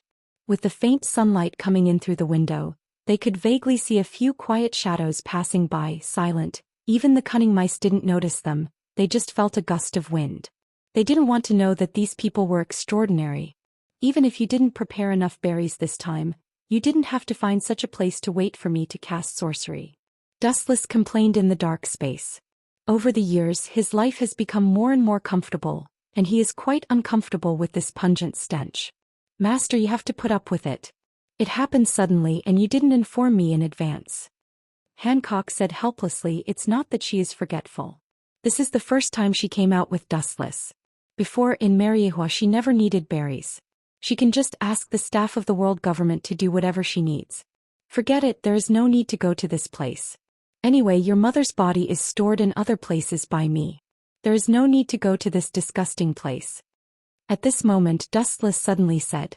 Hancock and Robin looked at each other and nodded at the same time. Dustless' will, words and actions and any orders issued by him are the instructions of God for the two women, and they only need to respect him. Seeing this, Dustless's pupils turned sharply and turned into scarlet eternal Menjikyu Sharingan. When the scarlet eyes looked at each other there was a kind of panic. In that case then, Kemui. The void in front of him distorted, showing a huge darkness, exuding a majestic devouring power, and even because the power was too strong, the whole space began to distort and deform. Hancock and Robin instinctively struggled. Dustless shook his head and cast a reassuring look at the two women. Hancock and Robin's resistance stopped. Dustless didn't need to harm them and he didn't need to harm them. If he didn't like them he could just kill them. His eyes suddenly widened and an even more evil eye energy shot out. Ka ka ka. Space was easily torn apart and magnified several times. turning into a giant black hole. Hancock and Robin, along with Dustless himself, disappeared in an instant. The dark and dilapidated warehouse once again returned to silence and coldness. There was no sign of human habitation in the dark night sky. It was deathly still, isolated from the rest of the world. Ka. At this moment, a crisp explosion broke the deathly silence of the past. A large black hole appeared and 3 figures emerged from it. There was no doubt that only 3 people, Dustless, Hancock and Robin, could appear in Kamui. A transparent coffin? A strange transparent coffin attracted Robin's attention. Lying in it was a woman. She was quite beautiful, but there were obvious traces of wrinkles in the corner of her eyes. Obviously she was old. Mother. Robin's tone was full of surprise, and tears came out of her eyes uncontrollably. All these years, the reason why Robin lived until now was because of her mother's will, otherwise she might have chosen to give up. Being chased endlessly by the Navy, anyone would be extremely irritated and fearful. It wasn't until Wu Chen's appearance that her former dark life was broken. She was able to live quietly and indifferently under the sun. She was able to breathe the air easily. She was no longer as secretive as before and lived a life of despair and oppression like a rat crossing the street. That's right. She is indeed your mother. She will come back to life immediately. Wu Chen vowed solemnly. It was just using his eye power to revive an ordinary human. This was nothing to him. It was as simple as eating and drinking. In fact, it was even simpler. Treating his subordinates with kindness and power was the only way to make them work harder. Especially now that Robin had joined the Straw Hat Pirates, Dustless resurrecting her mother was the original agreement. There was no need to go back on his words. He wasn't that kind of person, not to mention it was a small matter. Open the coffin. Robin nodded obediently. She then carefully removed the lid of the coffin. A cold aura of death emanated from the coffin, and Nico Olivia's frosty face entered her sight. She was motionless in the coffin, and her whole body was filled with decay. If it wasn't for the coffin's protection, she would have rotted many years ago. Can you do it, master? Seeing this scene, even Hancock, who trusted Dustless very much, couldn't help but doubt. Can you do it? This kind of question is meaningless. I can turn back time and I can also bring people back from the dead. I am an omnipotent being and I am also a demon who commits all kinds of evil. This kind of trivial matter is just a piece of cake for me. The line of sight suddenly focused on Robin's mother. Wu Chen's left eye also began to change rapidly. With a purple base, mysterious black ripples spread out with 9 deep and dark magatama hanging on it.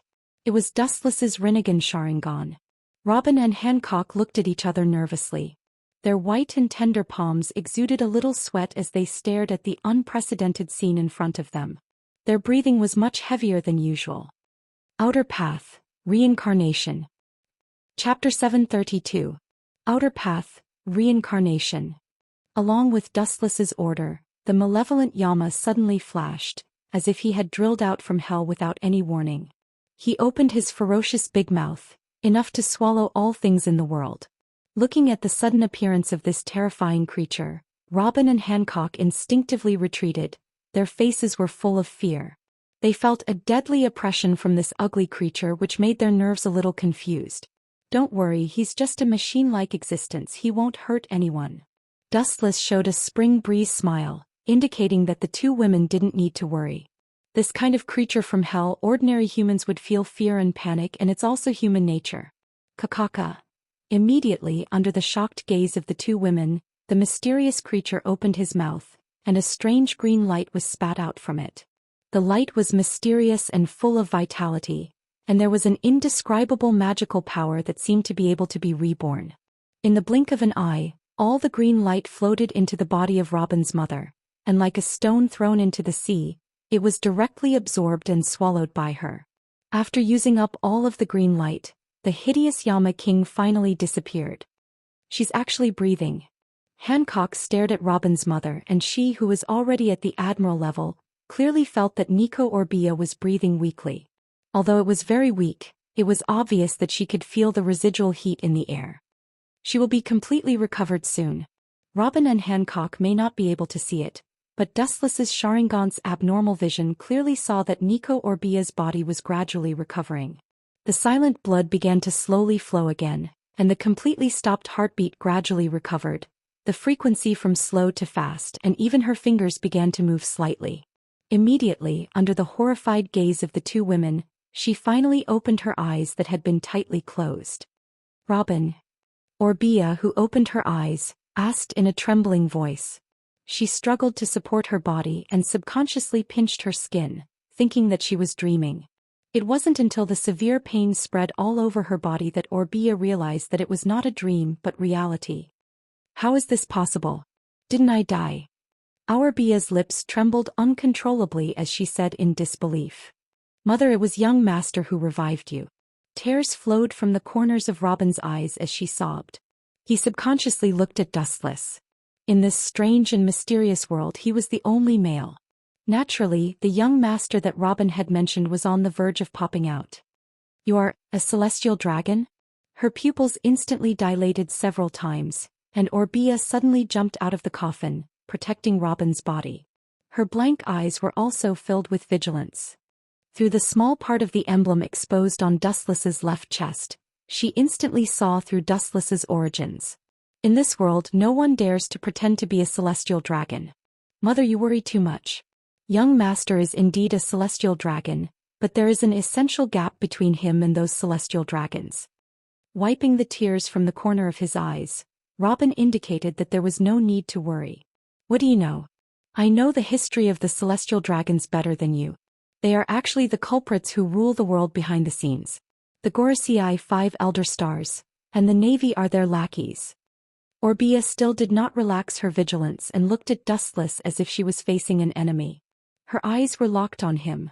Celestial dragons were synonymous with evil in the eyes of the scholars. Their evil was worse than the Gorosei 5 elder stars. "Don't be nervous if I want to do it. You are just a person who will return to the place where you came out before in a flash." The dead voice fell and Dustless also disappeared. What a fast speed. Celestial dragons have such a level of character. Sensing the chilly wind behind her, Orbia suddenly turned her head. In her beautiful eyes, there was an expressionless Dustless. That cold gaze was filled with contempt, as if he could kill her in an instant with just a thought. Orbia's chest rose and fell uncontrollably, and her delicate face was shocked, filled with horror and dullness. Thinking of Mariehua's group of celestial dragons who only know how to eat, drink, and poop, and then comparing it with Dustless in front of her, she suddenly felt that her previous worldview was gradually collapsing. "Don't think that you know everything. That's just your wishful thinking. This world is very big and people who can know all his secrets are useless, and God is no exception." Glancing at Orbia, Dustless retracted his gaze and looked indifferently at the world in front of him. His pupils began to twist again and the world in front of him began to change dramatically again. Once again he returned to the previous stinky warehouse. Hancock and Robin were okay after all, they had just experienced it once, but Orbia's face was directly frozen, and her whole person was motionless like a sculpture. Space instantly shifted and she came to another world. Thinking about it, she had a ridiculous feeling that this was a dream. "Don't be so surprised," I said before, "the things you have seen before are just the tip of the iceberg of this world. Celestial dragons, Gorosei 5 elder stars, including the Navy and the so-called Yonko for emperors. Maybe in the near future they will disappear forever. The world is progressing, and those who indulge in the past can only be swept into the garbage dump of history." His deep eyes seemed to be able to penetrate the world, and Dustless's eyes burned with flames of ambition. Chapter 733. Robin's mother stared blankly at the back of Dustless, and suddenly felt that the world in front of her was dark, as if she had encountered a legendary madman or a psychopath. As a celestial dragon he actually wanted to overthrow this decaying world. How could Orbia be calm? "Robin, your young master is not a legendary madman. Otherwise, how could he overthrow his own rule?" Orbia's eyes were filled with suspicion and she had deep doubts about this. Hearing this, Robin didn't know whether to laugh or cry as she looked at her surprised mother. She opened her mouth and wanted to persuade her carefully, but she found that she was speechless. To some extent, Dustless's approach was indeed crazy, and only an idiot would overthrow his own rule. The young master's heart is higher than the sky. How could he be willing to be that ridiculous celestial dragon? This narrow sky can't bind the young master who wants to spread his wings and rule the world with his own absolute strength. This is just the first step for the young master to set foot on the top. Compared with the dazed Robin, and her mother Hancock, who had been accompanying Dustless all year round, was clear about Dustless's true thoughts and his ambitions. In other words, celestial dragons enjoyed a godlike status in this world, and everyone must kneel down and not have any blasphemy in their hearts. This was also what Dustless wanted to pursue. But there were many people who had this status, and there was a large group of Mariehua. What Dustless wanted to do was to eradicate the group of people except himself. That was all. She's really a lunatic. How could she do such a crazy thing? She set herself on fire. Orbia's eyes widened as she said in disbelief. Even because she was too excited, her voice was a little sharp and harsh, making people uncomfortable with goosebumps. The young master can do it.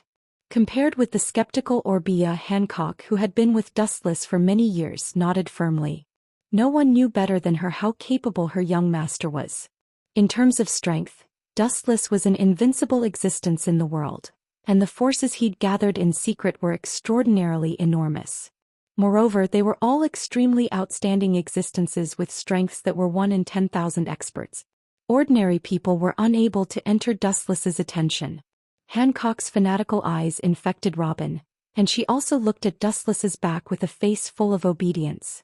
Robin, don't forget that you are an archaeologist. Seeing her baby daughter like this, Orbia said solemnly, and her voice was a little depressed. Speechless, Orbia stared at Dustless's gradually dissipating back. She felt a headache coming on. As an archaeological researcher, she had to be careful and cautious about everything. The current Robin did not look like an outstanding archaeologist at all. Instead, he looked like a possessed religious follower. Their fervent gazes were filled with reverence as if they had seen a god. The world government is destined to be overthrown. This is not a coincidence, nor is it an accident, it's fate. Indifferently looking at the sun gradually setting in the distance, Dustless's eyes were particularly long and deep. Carefully looking at the distant sky, his eyes seemed to see the surface of prosperity, but the inside was rotten to the bottom of Mariehua. From the time I appeared in this world, the sovereignty of this era began to change its name. Time passed by quickly. Unknowingly, 5 days had passed silently between the gaps of his fingers. Dustless also allowed Robin to join the Straw Hat Pirates.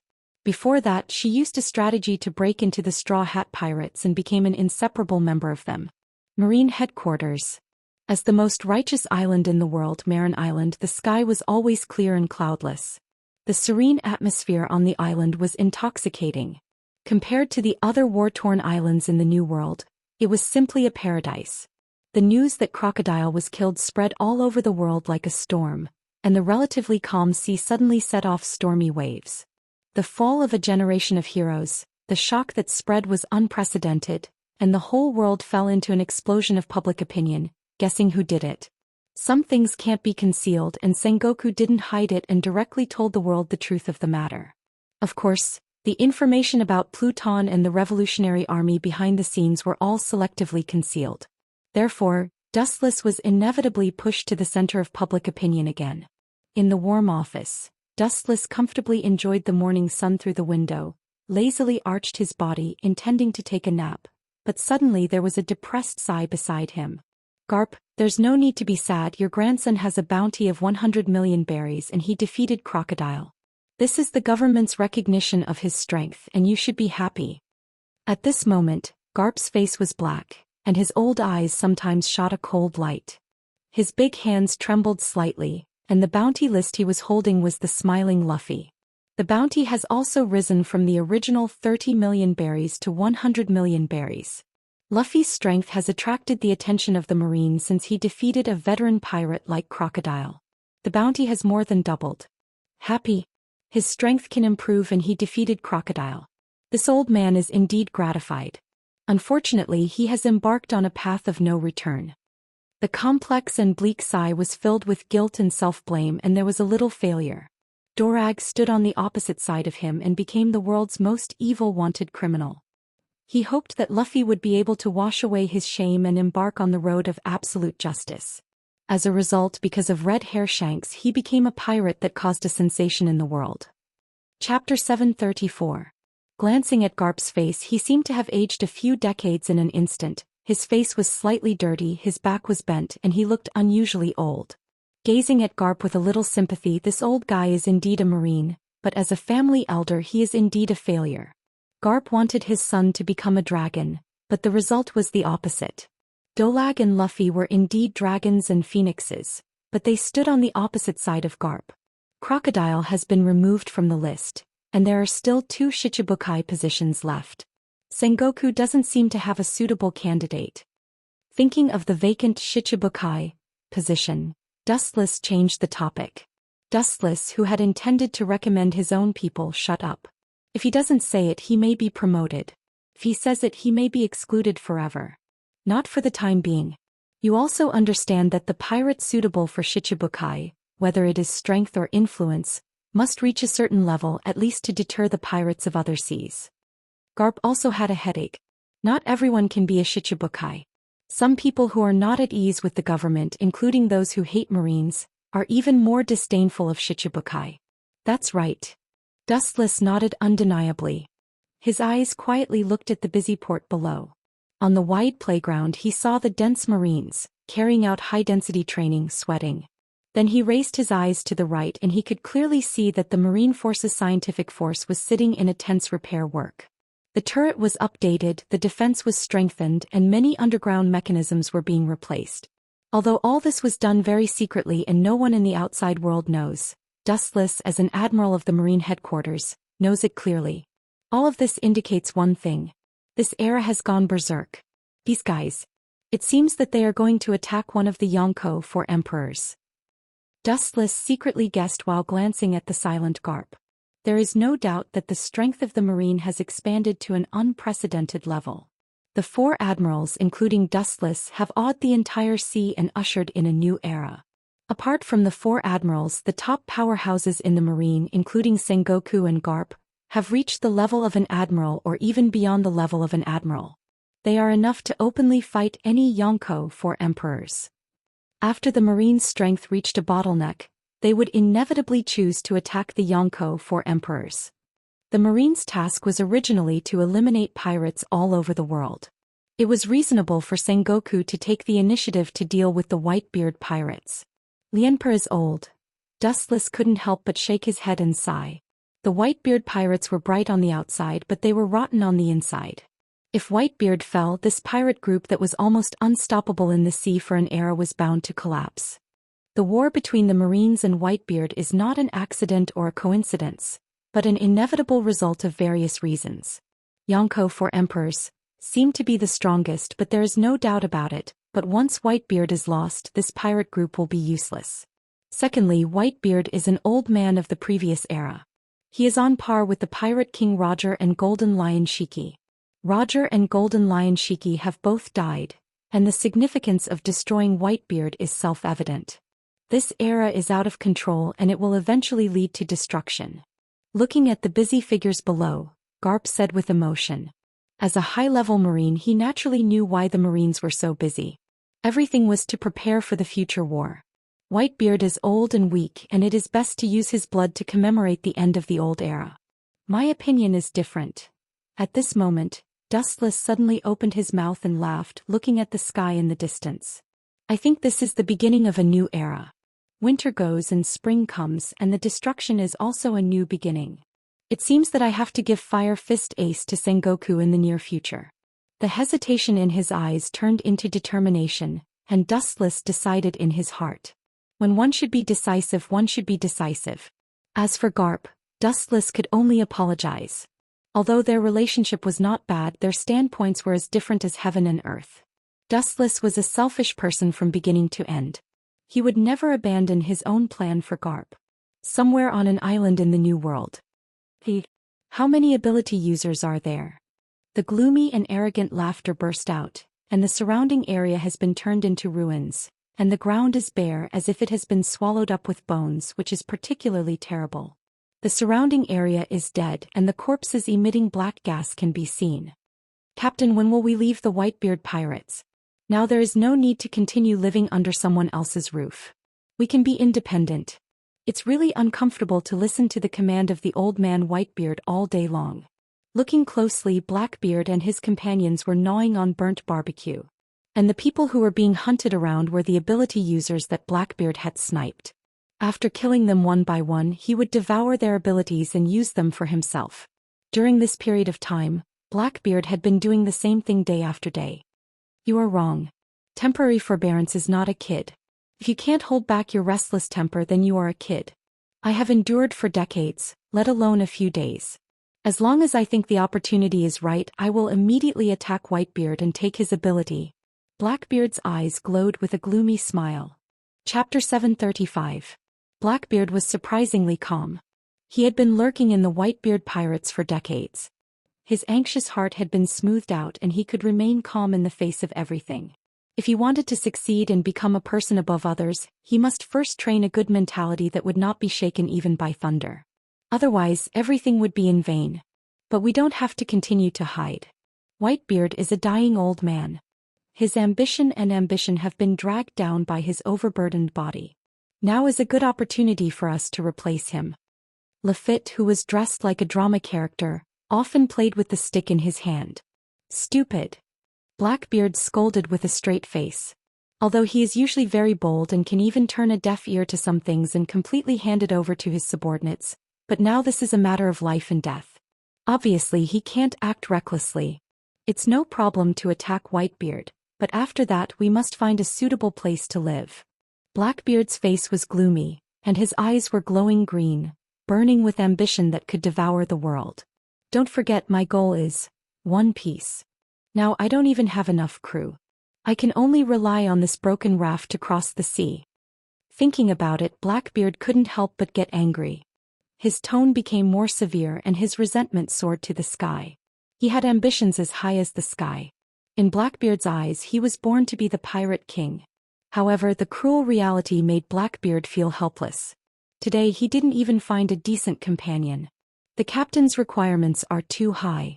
Blackbeard's subordinate Baggins said. It's not that he didn't find a companion, but he was killed by Blackbeard for testing his skills.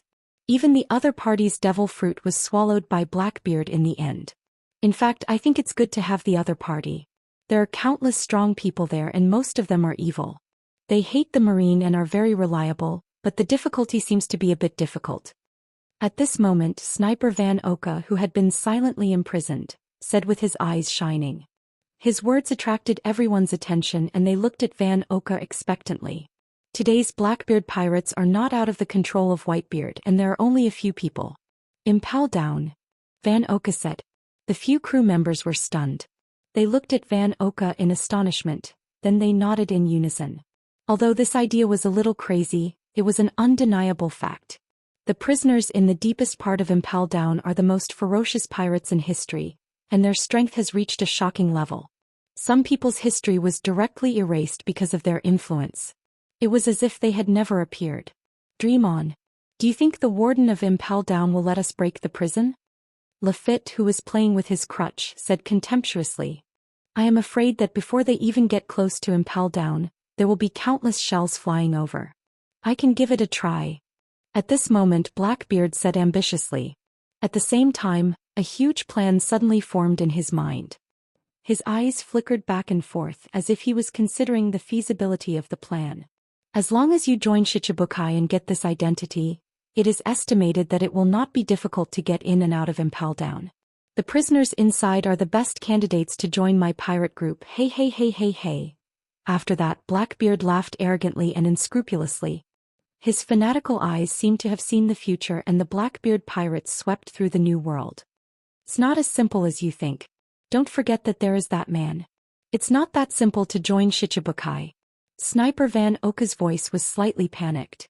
Dustless's figure was uncontrollably reflected in his mind, and the scene of crushing him and Blackbeard as well as Fire Fist Ace was vivid in his mind. Blackbeard's expression suddenly solidified and froze, replaced by an unprecedented dignified look, and even his shining eyes were filled with fear. Even if he tries to hide it and keep calm, his uncontrollable body is full of loopholes. There was a soul-deep fear towards Dustless. That kind of overwhelming power that was close to destroying the world was beyond imagination. Even Whitebeard would have no chance of surviving if he faced him. I am not his opponent in this state. Looking at the corpses all over the ground, Blackbeard affirmed. The abilities of these corpses have been swallowed by him. Now Blackbeard has dozens of abilities. Even so, he does not think that he is Dustless's opponent. The unparalleled ultimate strength is like a rock that makes him breathless. The gap between the two sides is no exaggeration to say that it is a different dimension. Hey hey hey hey hey. His eyes suddenly flashed with light and Blackbeard's plan came to his mind and he grinned and laughed wildly. Captain, you, several members looked at Blackbeard speechlessly. This guy is always so inexplicable. Hey, am I not the son of the old man? In the future I can surpass him, he should be very happy. His eyes were filled with cold killing intent. Blackbeard gritted his teeth and said, I can personally send him to his death and he can rest in peace in the underworld. He already has a perfect plan in his heart. Naturally, there are conditions to become a Shichibukai, and Blackbeard's condition is to attack Whitebeard. Attacking Whitebeard will definitely lead to being driven out of the Whitebeard pirates and being wanted by the Whitebeard pirates, and it happens that he can become a candidate for Shichibukai for this reason. If he dares to attack Whitebeard and can leave safely, he is bound to be valued by the government, and the position of Shichibukai will be easily obtained. Chapter 736. Marlin Marine Headquarters. 7 days later, Hancock had left early and returned to Mariehua, while Dustless was delayed for 7 days due to some special reasons. He is just an admiral with an idle position. Any task is completely at will. If he wants to accept it, he can accept it. If he feels upset, he can refuse it directly, but he still has to participate in some necessary things and meetings. The fleet admiral asked you to attend a special meeting. Wuxia, who was about to get on the boat, suddenly stopped. He turned his head and looked at Akiji behind him. He could not help but frown. There was a trace of suspicion in his mind, but thinking of the worrying naughty girl at home, he still intended to refuse. Sorry, I have something to do in my family, you know that troublemaker. Dustless shrugged his shoulders and explained helplessly. Hearing this, Akiji nodded. He also heard a little about the troublemaker in Dustless's family. Mariehua Tenryubito was tossed around by the little girl. It doesn't matter, it will take you 10 minutes and this meeting is very special. I am afraid it is the first time in the history of the Marine. With a mysterious smile, Akiji kept him in suspense. The first time in the history? Dustless frowned slightly and immediately his eyes flashed with curiosity. After becoming an admiral, he has participated in many kinds of meetings. The first meeting in the history of the Marine is the first time he has heard of it, and curiosity is inevitable in his heart. Since it's only 10 minutes, it's no big deal. Walking back to the port, Dustless nodded. In the corridor of the Marine headquarters, Dustless and Akiji walked side by side, surrounded by soldiers with meticulous faces. At first glance, they were the elite of the elite. What kind of meeting is it? It looks quite mysterious. Looking at the soldiers around him, Dustless was surprised. This sudden and mysterious meeting was indeed a little unusual. It's not going to be a big shot coming, it's actually like this. Is this a demonstration? After being a Marine admiral for more than 10 years, Dustless naturally knows that these soldiers are extraordinary. They are full of energy, their faces are red, and their bodies are full of murderous aura. At first glance, they are veterans of the battlefield. Big shot. Is there anyone in the Marine who is bigger than you? Akiji asked sarcastically. Dustless is a Tenryubito and his status is above the Gorosei, 5 elder stars. There is no doubt that in the whole world, only Mariehua's Tenryubito can match him. Even Mariehua's Tenryubito is far inferior. After all, Dustless is a Tenryubito and has shocking strength. Only one's own strength was the guarantee of everything. Ka. Opening the door of the conference room, a group of Marine big shots were clearly visible, so everyone nodded to Dustless. After more than 10 years of getting along, everyone was barely acquainted. Dustless walked towards the seat that belonged to the great general. This meeting may be a little abrupt, but because it involves too many things, I can only summon everyone here at the last minute. After seeing Dustless take his seat, Sengoku said in a deep voice, as for the reason for this incident, it's about the candidates for the Shichibukai. Sengoku's words made everyone stunned, and they looked at him without understanding. Including Dustless, he frowned slightly. He didn't remember that there was a Shichibukai in this period, and because of him the whole world was in a mess and many things have been derailed from the original work. The candidate who is about to join the Shichibukai. Sengoku's eyes spread out with a hidden smile on his mouth. He took everyone's expression into his eyes and said aloud, "His name is Marshal Deitch, nicknamed Blackbeard." Sengoku said with a bright smile on his face with a bit of conspiracy. When his voice fell, except for a few people, everyone else showed a thoughtful expression, recalling the information of Blackbeard, but they were surprised to find that they had never heard of this guy. "Since you don't know Captain, let me explain the experience of Captain Blackbeard." At this moment, a stranger's voice suddenly sounded outside the window, and then a mysterious man with white wings behind him flew in. Lafitte. With ripples in his eyes, Dustless recognized him instantly when he saw the man appear. "Huh. A mere pirate is so bold. Just because you broke into the conference room I can execute you." Staring at Lafitte, Akainu said hoarsely, and his tone was hot. Sengoku's face was also filled with dissatisfaction. He had carefully prepared a plan to establish his prestige, but it was ruined by the sudden invasion of this kid. This old guy is so naive. Dustless's eyes were helpless, and he finally understood what those energetic marines were. He was afraid that Sengoku had deliberately arranged it to establish his prestige. But he didn't expect this guy's ability to be so strange that he flew in directly through the window. No wonder Akiji said that this was the first meeting in history. This guy can participate in the high-level meeting of the Marine as a pirate. It is indeed the first time. Looking at Lafitte with interest, Dustless had a small smile on his face. Like Akainu, an absolute hawk in the Marine, usually with the Shichibukai, he felt insulted. Now a pirate suddenly appeared, he can't turn a blind eye to it. Chapter 737. Akainu's ruthlessness is well known to the world. Sometimes he shows the style of an executioner. For pirates he has an unforgettable hatred and disgust. He can't wait to slaughter all the pirates in the world. The still cool space heated up sharply, Akainu was boiling, and the tiger's eyes under the brim of his hat were cold, and the killing intent almost turned into a substantial killing intent. "If you want to do it, wait for me to finish. But at that time I'm afraid you'll thank me." Lafitte is obviously not immortal. In the face of the coercion of an admiral, he was unusually calm, with an elegant smile on his face. Waving his hand, Sengoku motioned Akainu to sit down. His wise eyes looked at Lafitte and he couldn't help but frown. Because of Dustless's reminder, he also paid more attention to Blackbeard. "It's best not to be a boring reason, otherwise you..." His sharp eyes glanced at Lafitte, and Akainu returned to his seat. For pirates, whether big or small, Akainu has deep disgust and hatred. Every time he encounters a pirate, it's like encountering a deadly enemy, and he can't help but destroy and melt the other party. Seeing Akainu settle down, Lafitte was also relieved. Akainu is a wolf-like character.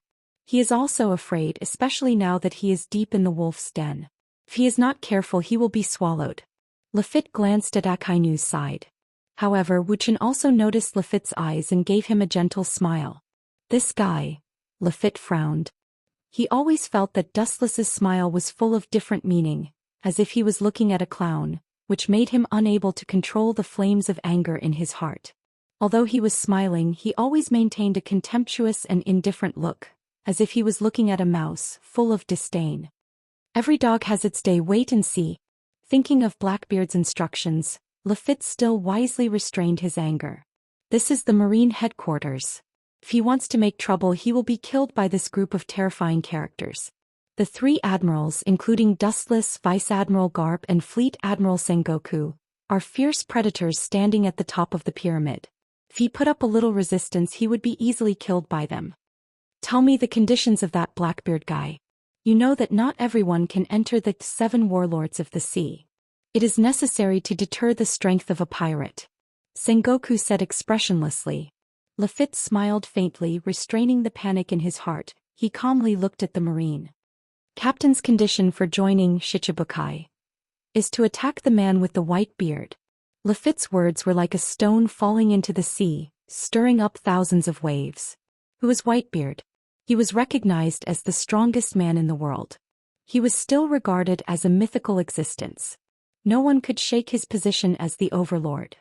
Despite the sudden rise of Dustless, he was called the strongest and youngest admiral in the history of the Navy, but the world still thinks that Edward Newgate is the strongest man in the world. After all, Whitebeard has been famous for a long time, and Dustless is just a latecomer. Whitebeard is also the strongest person who has ever fought with Roger. His strength has reached an unprecedented level. Even now, he is over 50 years old and his strength is the first in the world. He has been a legend in the world and he is respected as the invincible god of war. That guy wants to attack Whitebeard? Just by Blackbeard? It's not too late to go home and practice for more than 10 years to challenge Whitebeard. This kind of idiot joke is meaningless. After a moment of sluggishness, Akainu sneered loudly and his face was full of contempt. If it weren't for the existence of Fleet Admiral Sengoku, who knows if he would have killed this brainless person. Although Whitebeard is old now, his strength is still terrifying. Destroying an island is a simple matter for him. Dream on. All the Marine executives looked at Lafitte with disdain, full of sarcasm and naked contempt. Whitebeard is a godlike existence. If he was so easy to defeat, he would have been erased, let alone become a Yonko for emperors. Seeing everyone looking at him sarcastically, Lafitte didn't care. He just passed on Blackbeard's words. He didn't need to worry about anything else.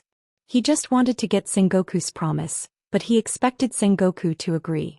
Of course, if he really dares to attack Whitebeard, I can guarantee in the name of Fleet Admiral that Blackbeard Marshal D. Titch will become one of the 7 warlords of the sea. Sengoku patted his chest and vowed, although his eyes were full of sarcasm. However, since Whitebeard and Blackbeard are going to kill each other, Sengoku will certainly not stop them. If Blackbeard can succeed, he will become one of the 7 warlords of the sea. On the contrary, if Blackbeard is killed, Marine will not suffer any loss. Failure and success are not important.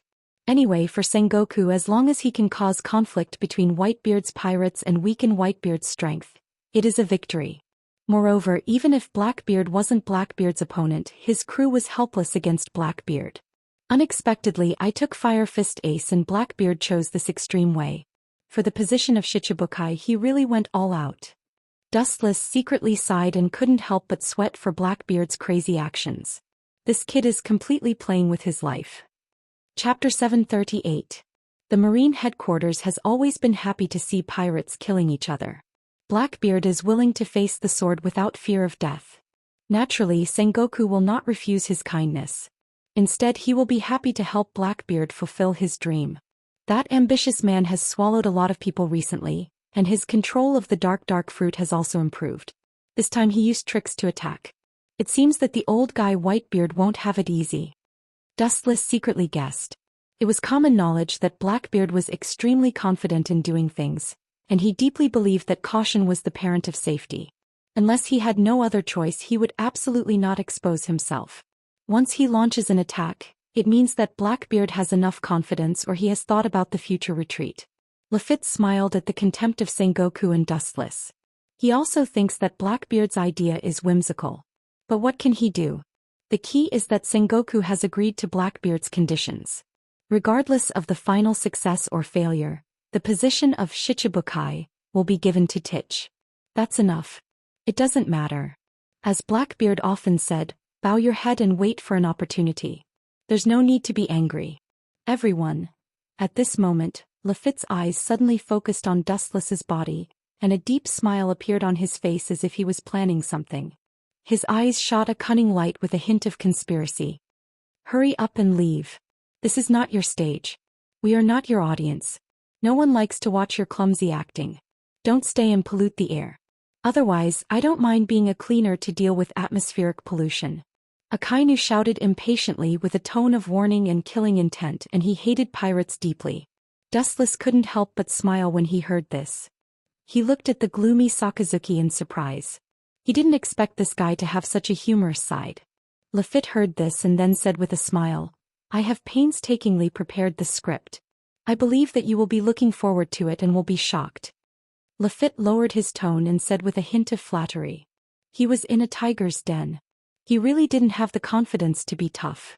There are many strong people here who can kill him in 10 moves. If you have something to say, say it. I hope it's not something boring. Don't forget that a promise is not an admission. Before Blackbeard attacked Whitebeard, he was always a pirate and you are no exception. With a cold light in his eyes, Sengoku said indifferently, and his words revealed the meaning of coercion. Lafitte breathed a sigh of relief and took a deep breath to stabilize his mind. He was really afraid that Akainu would throw him out unreasonably. Everyone knows that Fire Fist Ace has mysteriously disappeared. These days Whitebeard has been racking his brains for him. He's been frantically searching for traces of Ace. The person who actually caught Ace is among you. Lafitte's words were shocking. This guy is really cunning. No, this guy wouldn't be able to think of such a plan. It's probably that schemer Blackbeard's sinister idea. Ripples appeared in his calm eyes. Dustless already understood what Lafitte was about to say. The high-level Marines present were all sluggish. They could see the surprise in each other's eyes. Lafitte was deep in the wolf's den. Naturally, it was impossible for him to talk nonsense. Their eyes looked at Wuxia at the same time. In the entire Marine, this guy is the only one who is outwardly complying but inwardly opposing, one thing on the surface and another in the dark. Yes, Fire Fist Ace is indeed in my hands. The last time I went to East Blue to perform a mission, I accidentally heard his trace and finally caught the kid. Dustless smiled cheerfully and admitted everything which was out of character. However, that kid resisted fiercely and was severely injured by me. Everyone knows that it's useless to kill him, so he's still in a coma and has been recuperating. How could he admit it? Lafitte's face was sluggish. He naively thought that Dustless would fiercely refute him. After all, it was not a small crime to hide a pirate. Even an admiral could not avoid heavy punishment. The photo that Lafitte was about to take out was put back into his trouser pocket. It was the irrefutable evidence of Dustless holding Fire Fist Ace that day. Lafitte originally thought that Dustless would deny it and then jump out to expose him. Now that Dustless chose to admit it, it also means that the photo has lost its effect. Idiot. Dustless sneered. To be honest, Dustless was quite grateful to Lafitte. He was worried that there was no suitable opportunity to give Fire Fist Ace to Sengoku. Now that Lafitte suddenly attacked, it was in line with Dustless's plan. In such a sudden situation, Sengoku will not think about it, and he will not think that this is Dustless's plan. If he directly handed Fire Fist Ace to Sengoku, Sengoku will inevitably be suspicious. When the kid recovers and can walk, I will send someone to send him to Impel Down. Wuxia said lightly. His words revealed magnanimity and calmness, without any hint of nostalgia. His straightforward and decisive tone was capable and concise, without the slightest hint of scheming. Sengoku nodded with satisfaction and his eyes fell on Lafitte again. What else do you have to say? His light tone was as stable as a rock. Obviously, Sengoku was very satisfied with Dustless's answer. No, this is not what I expected. Lafitte was speechless by Sengoku's relaxed tone. He was so depressed that he vomited blood. This scene was within his expectations, but the ending was so hasty that it was completely different from what he had expected. In particular, Sengoku's calm appearance made Lafitte even more crazy. How can a Marine admiral hide a pirate? This is not scientific. Chapter 739. Lafitte's old face was blue and there were signs of turning green. Looking at the scene in front of him, it seemed that he didn't react for a while. His eyes were empty and gray and his mind was blank. What is this? A Marine admiral is hiding a pirate and it's a big pirate like Fire Fist Ace. Sengoku not only did not punish him but he didn't even blame him. It was too obvious that they were purposely going easy on him, especially when everyone was acting so relaxed and indifferent. It was obvious that they were already used to this kind of situation. What is this guy's background? Lafitte's heart beat violently, the corner of his mouth trembled uncontrollably, the frequency of his heartbeat accelerated as if it was about to break out of his chest, and his pale skin became red. This is not Sengoku's heart is higher than the sky, but the guy in front of him is obviously unusual. This kind of thing may fall on Admiral Akainu and Akiji and it will be another matter, but it falls on Dustless as if it's nothing. Sure enough, as Akainu said, a poor script and a third-rate actor with bad acting skills. Dustless looked at the stunned Lafitte with disdain. He had long understood what this guy's intention was, or what Blackbeard behind him wanted. It's nothing more than taking this opportunity to pull Dustless down. He even hopes to use this as an excuse to imprison Dustless in a dark place like Impel Down. However, all this is just a plan and it's really different from reality. Wasting the old man's time, is your gorgeous performance so rough? It's better for this old man to put on a bright bonfire banquet. Akainu, who was indifferent by nature, stood up. His whole body was emitting hot crimson magma, and his eyes were cold. Although he is Blackbeard's subordinate, what can he do? After all, Blackbeard is not a Shichibukai. Blackbeard has not attacked Whitebeard, which means that the treaty is not effective for the time being. It's just a verbal agreement which shows that this guy is still a pirate. Even if he kills him, Blackbeard will have nothing to say. Who dares to break into the Marine headquarters alone? Lafitte's forehead was full of black lines as if he had fallen into an ice cave. His heart was full of despair. He suddenly felt like an idiot. He thought that because he was Blackbeard's envoy, the Marines would not embarrass him. Lafitte's heart was cold. All the Marines' high-level officials looked indifferent, and their expressionless faces were full of indifference. Obviously, if Akainu really killed him, these people would look at him coldly. Pirates don't need to pay attention to morality or sympathy. Sit down, Sakazuki. Sengoku frowned. Although he appreciated Sakazuki's decisiveness, it was too reckless. Simple force can't solve everything, and pirates can never be killed. Moreover, the position of Marine Fleet Admiral often requires more strategic vision and wisdom than ordinary people. Strength is secondary. After all, there is no Fleet Admiral to fight. To a certain extent, the existence of the 7 warlords of the sea is to control evil with evil. You can leave now. Remember to repeat what I just said to Blackbeard. Sengoku glanced at Lafitte and then waved his hand casually. Lafitte went back to where he came from. All in all, the Marine headquarters does not welcome him. It is a blasphemy for a mere pirate to set foot in Marlin. Lafitte pretended to be calm and nodded his head. Soon after, his dark and cold eyes quietly spread out and took in the faces of everyone present. It was as if he wanted to engrave them in his heart forever so that he could take revenge in the future. Of course, the main line of sight is still focused on Dustless.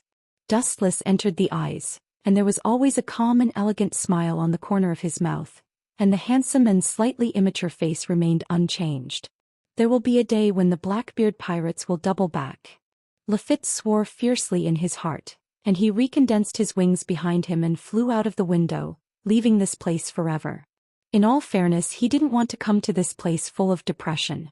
Even if Blackbeard really became one of the 7 warlords of the sea in the future, he didn't want to come to this tiger's den. In front of these people, if you don't have the strength to match them, you will only humiliate yourself. For example, before, Lafitte himself was like a funny clown actor, trying his best to perform an act, but the audience of Dustless mercilessly gave him a bad review. It's outrageous. Bastarditch that guy. Lafitte's face trembled. By now he already knew that the respected captain was a scapegoat. There was no doubt that Blackbeard was afraid of entering the tiger's den, so he arranged for him to be the scapegoat. Time flew by. About half an hour later, the boring meeting was over and the people gradually left. Marlin opened his mouth. When Dustless was about to return to Mariehua by boat, a powerful roar exploded in his ears. Turning his head, it was Garp. Turns out that he has been caught and hidden by you. No wonder Whitebeard has been sad all day. Ace, and you should have no direct conflict. Why did you do that? Glancing at the indignant Garp with a cold gaze, Wuxia pursed his lips into a smile. Do you have to do that? The reason is very simple. Because I am a Tenryubito Fire Fist Ace is a D. Because I am a Marine, he is a pirate. I and Fire Fist Ace are enemies. This is not an opposing relationship, but fate. Chapter 740. Do you have to do that? The reason is very simple. Because I am a Tenryubito Fire Fist Ace is a D. Because I am a Marine, he is a pirate. I and Fire Fist Ace are natural enemies. This is not an antagonistic relationship, but fate. The clanging words resounded in Garp's ears. The corners of his mouth wriggled. He wanted to refute, but he suddenly realized that he had nothing to say. Just like what Dustless said, this was not a simple antagonistic relationship, but a conflict between 2 races. There is no need to deliberately create hatred. It is completely unnecessary. Tenryubito and D race are mortal enemies. This is a contradiction inherited from countless years ago. With the passage of time, the contradiction between the 2 races has not slowed down and disappeared, but with the prolonged precipitation of time, it has become more unforgettable and has evolved to the point where it has even reached the point where it will not stop until one of them dies.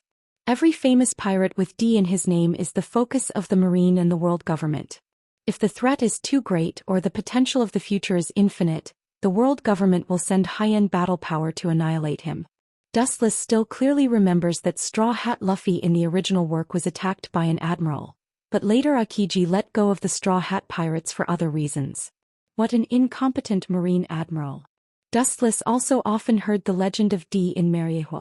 Some Tenryubito who can barely be regarded as respectable look at D race as a devil. The once famous pirate king Gul D. Roger was the existence of Mariehua's taboo.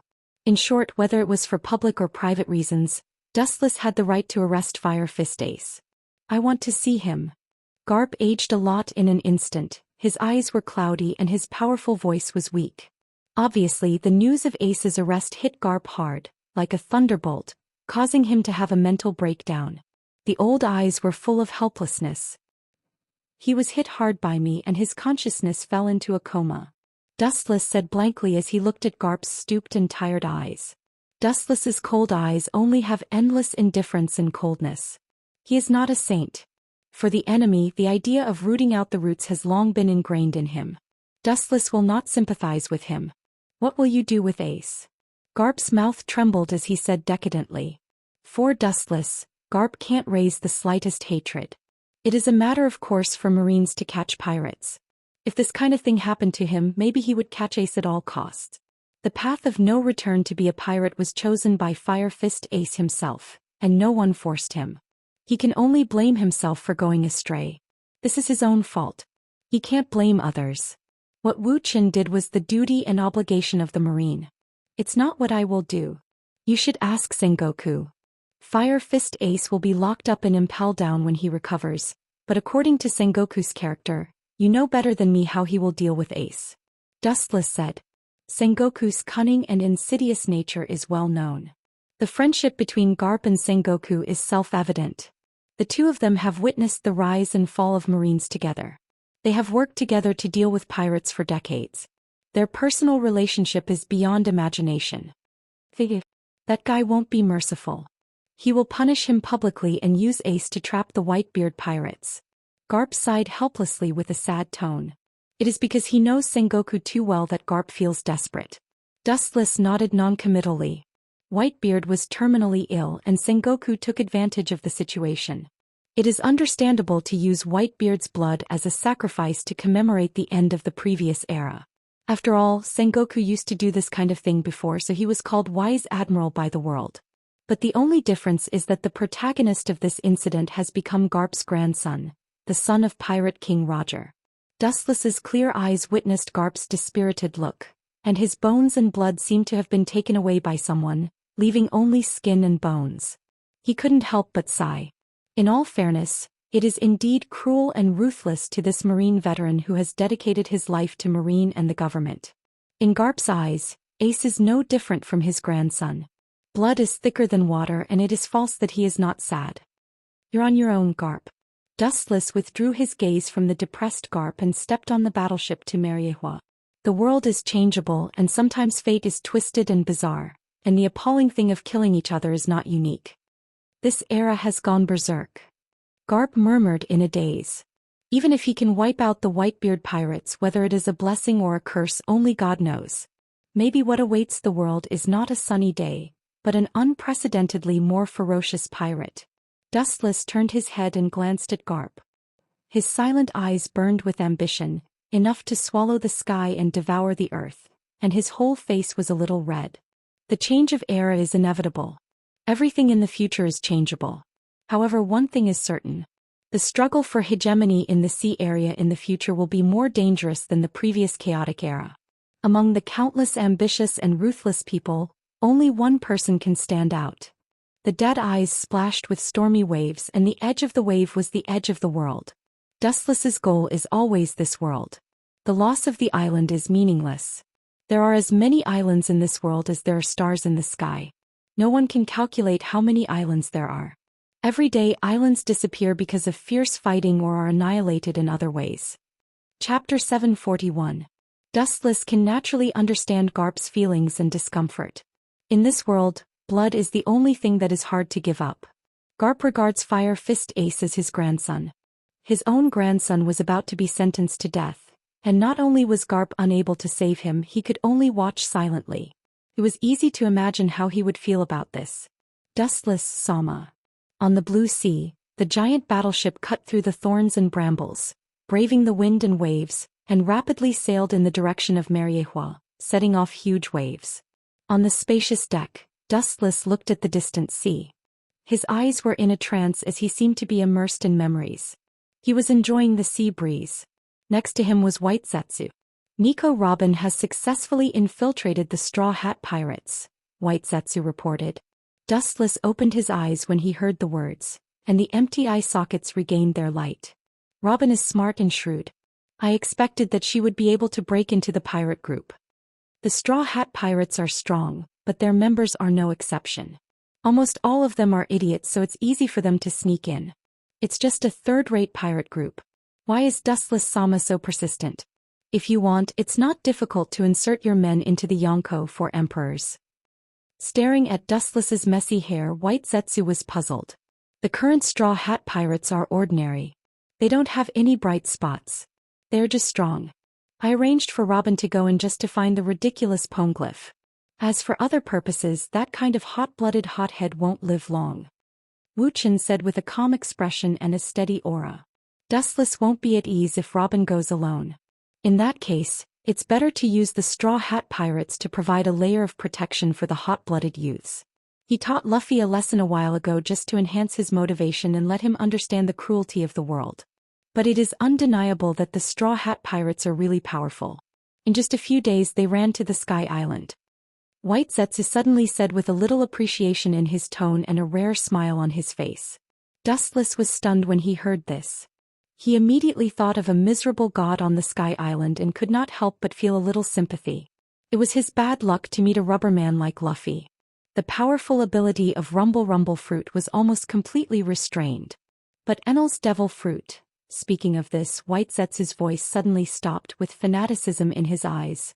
That guy's Rumble Rumble Fruit is called the Fruit of Invincibility. It's better to bring Enel into the group. White Zetsu suggested to Dustless.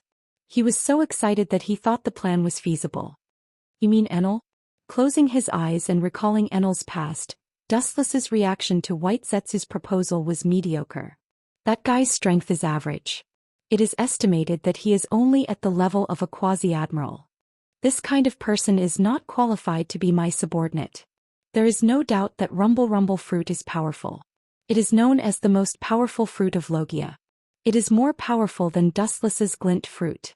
But even so, he was defeated by Luffy. Although it was due to his ability being restrained, Enel's defeat was an undeniable fact. Losing to Luffy because of his ability was restrained. This reason could not convince Dustless. In the final analysis, it was because Enel was not a good person. And do you think a person who dreams of becoming a god all day long will be willing to serve me? Dustless's words made White Zetsu speechless. After a moment of contemplation, the thoughts in his heart were extinguished. Enel was such an ambitious person. It was a fool's dream to want to tame him. Even if he was killed, he may not submit to Dustless. However, Rumble Rumble Fruit can't be wasted in vain. It is also the invincible fruit. If it were someone else, the power would be beyond imagination. Dustless's head suddenly raised, and his shining eyes pierced through the layers of white clouds, as if he saw Enel countless miles away, and the corners of his mouth lifted into a cold smile. Dustless Sama is going to kill Enel directly? White Zetsu was surprised and his tone was a little stunned. It is not difficult to hear that Dustless's murderous look is obvious that he wants to kill Enel directly. In this way, a new Rumble Rumble Fruit will be born from some corner of the world. It is only a matter of time before White Zetsu finds Rumble Rumble Fruit. Straw Hat Luffy doesn't seem to be able to kill him. That kid is too kind to kill Enel. White Zetsu frowned and scolded Luffy for being incompetent. He didn't have the ruthless style of a pirate. When Luffy defeated Crocodile, he could have killed him on the spot.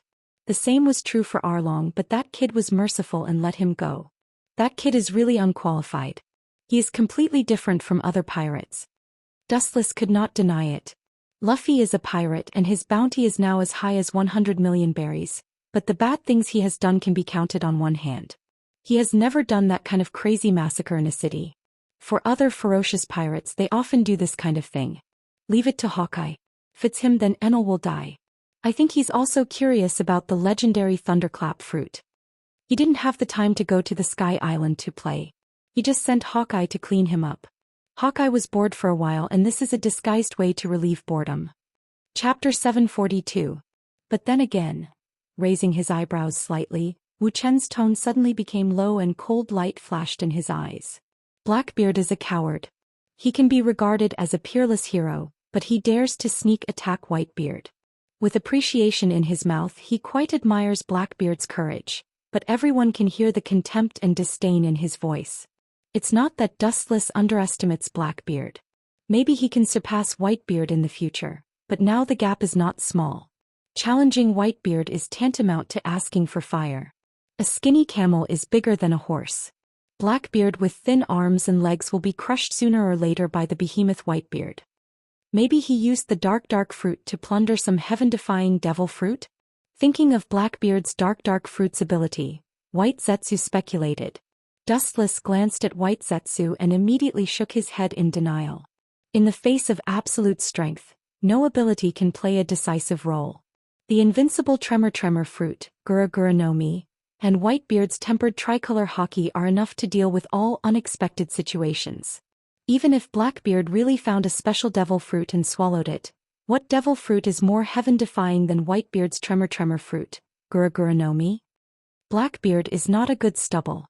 When a tiger meets a hungry wolf, even if he can't fight him, he will tear him apart. Dustless gloated. There is no doubt that Blackbeard can't beat Whitebeard, but the cunning Blackbeard's biggest feature is his calculation, and the careless Whitebeard can't avoid the ending of being injured. After all, Blackbeard has the upper hand and Whitebeard, who is completely unknown, is passive and will inevitably suffer losses. Somewhere in the New World, there is a large battleship docked near an island with a strange shape. In the whole world, only this battleship has such a strange structure. Moby Dick. It is also Whitebeard's own ship that has accompanied him in his life. Although the main battlefield of pirates is fighting at sea, as a land creature, human beings also need to often rest on land, otherwise their physique will be worn down. On Moby Dick, only Whitebeard was sitting alone in a spacious seat, and the other crew members were resting on nearby islands. During this time, the entire Whitebeard pirates were looking for traces of Ace. The high-density intense work made everyone annoyed and all of them were in a trance. The helpless Whitebeard could only order a day's rest. Beside him were several large wine jars, but there was nothing inside. Whitebeard's eyes were blank and his rough, weather-beaten face was a little red. Obviously he was a little drunk. Fire Fist Ace's disappearance was a huge blow to him. He had been drowning his sorrows in alcohol these days to numb his nerves. Ka. Suddenly there was the sound of footsteps on the empty deck. Whitebeard subconsciously raised his head, and the scene reflected in his eyes was an ugly person with an open belly and a belly full of dense chest hair. Titch. The blurry Whitebeard opened his eyes and his eyes regained their clarity. In front of his sons, Whitebeard had to remain calm and collected at all times. Whitebeard knows that he is the brain of the entire pirate group and he can't be confused about the future. I heard that your strength is improving by leaps and bounds. I plan to promote you to the captain of the 4th Division in a while. With a gentle smile on his face, Whitebeard affirmed. Only those who were capable would be able to survive. This was a principle that had never changed. The old man is still holding on. Observing Whitebeard, who was forcing a smile without a trace, Blackbeard despised him in his heart. Even though Blackbeard's father had taken good care of him in all aspects and treated him like his own son, Blackbeard could only say that he was apologetic. His ambition is the whole world, and there are countless dreams that have not been realized, not the small Whitebeard pirates, and it is impossible for him to be Whitebeard's son all his life. Thank you, father. It has to be said that Blackbeard, who has been in disguise for decades, has already practiced beyond the acting style of the movie Emperor. He pretended to be flattered and knelt in front of Whitebeard, and crystal tears squeezed out of the corners of his eyes and continued to fall. Thank you. You and I are father and son. These are superfluous.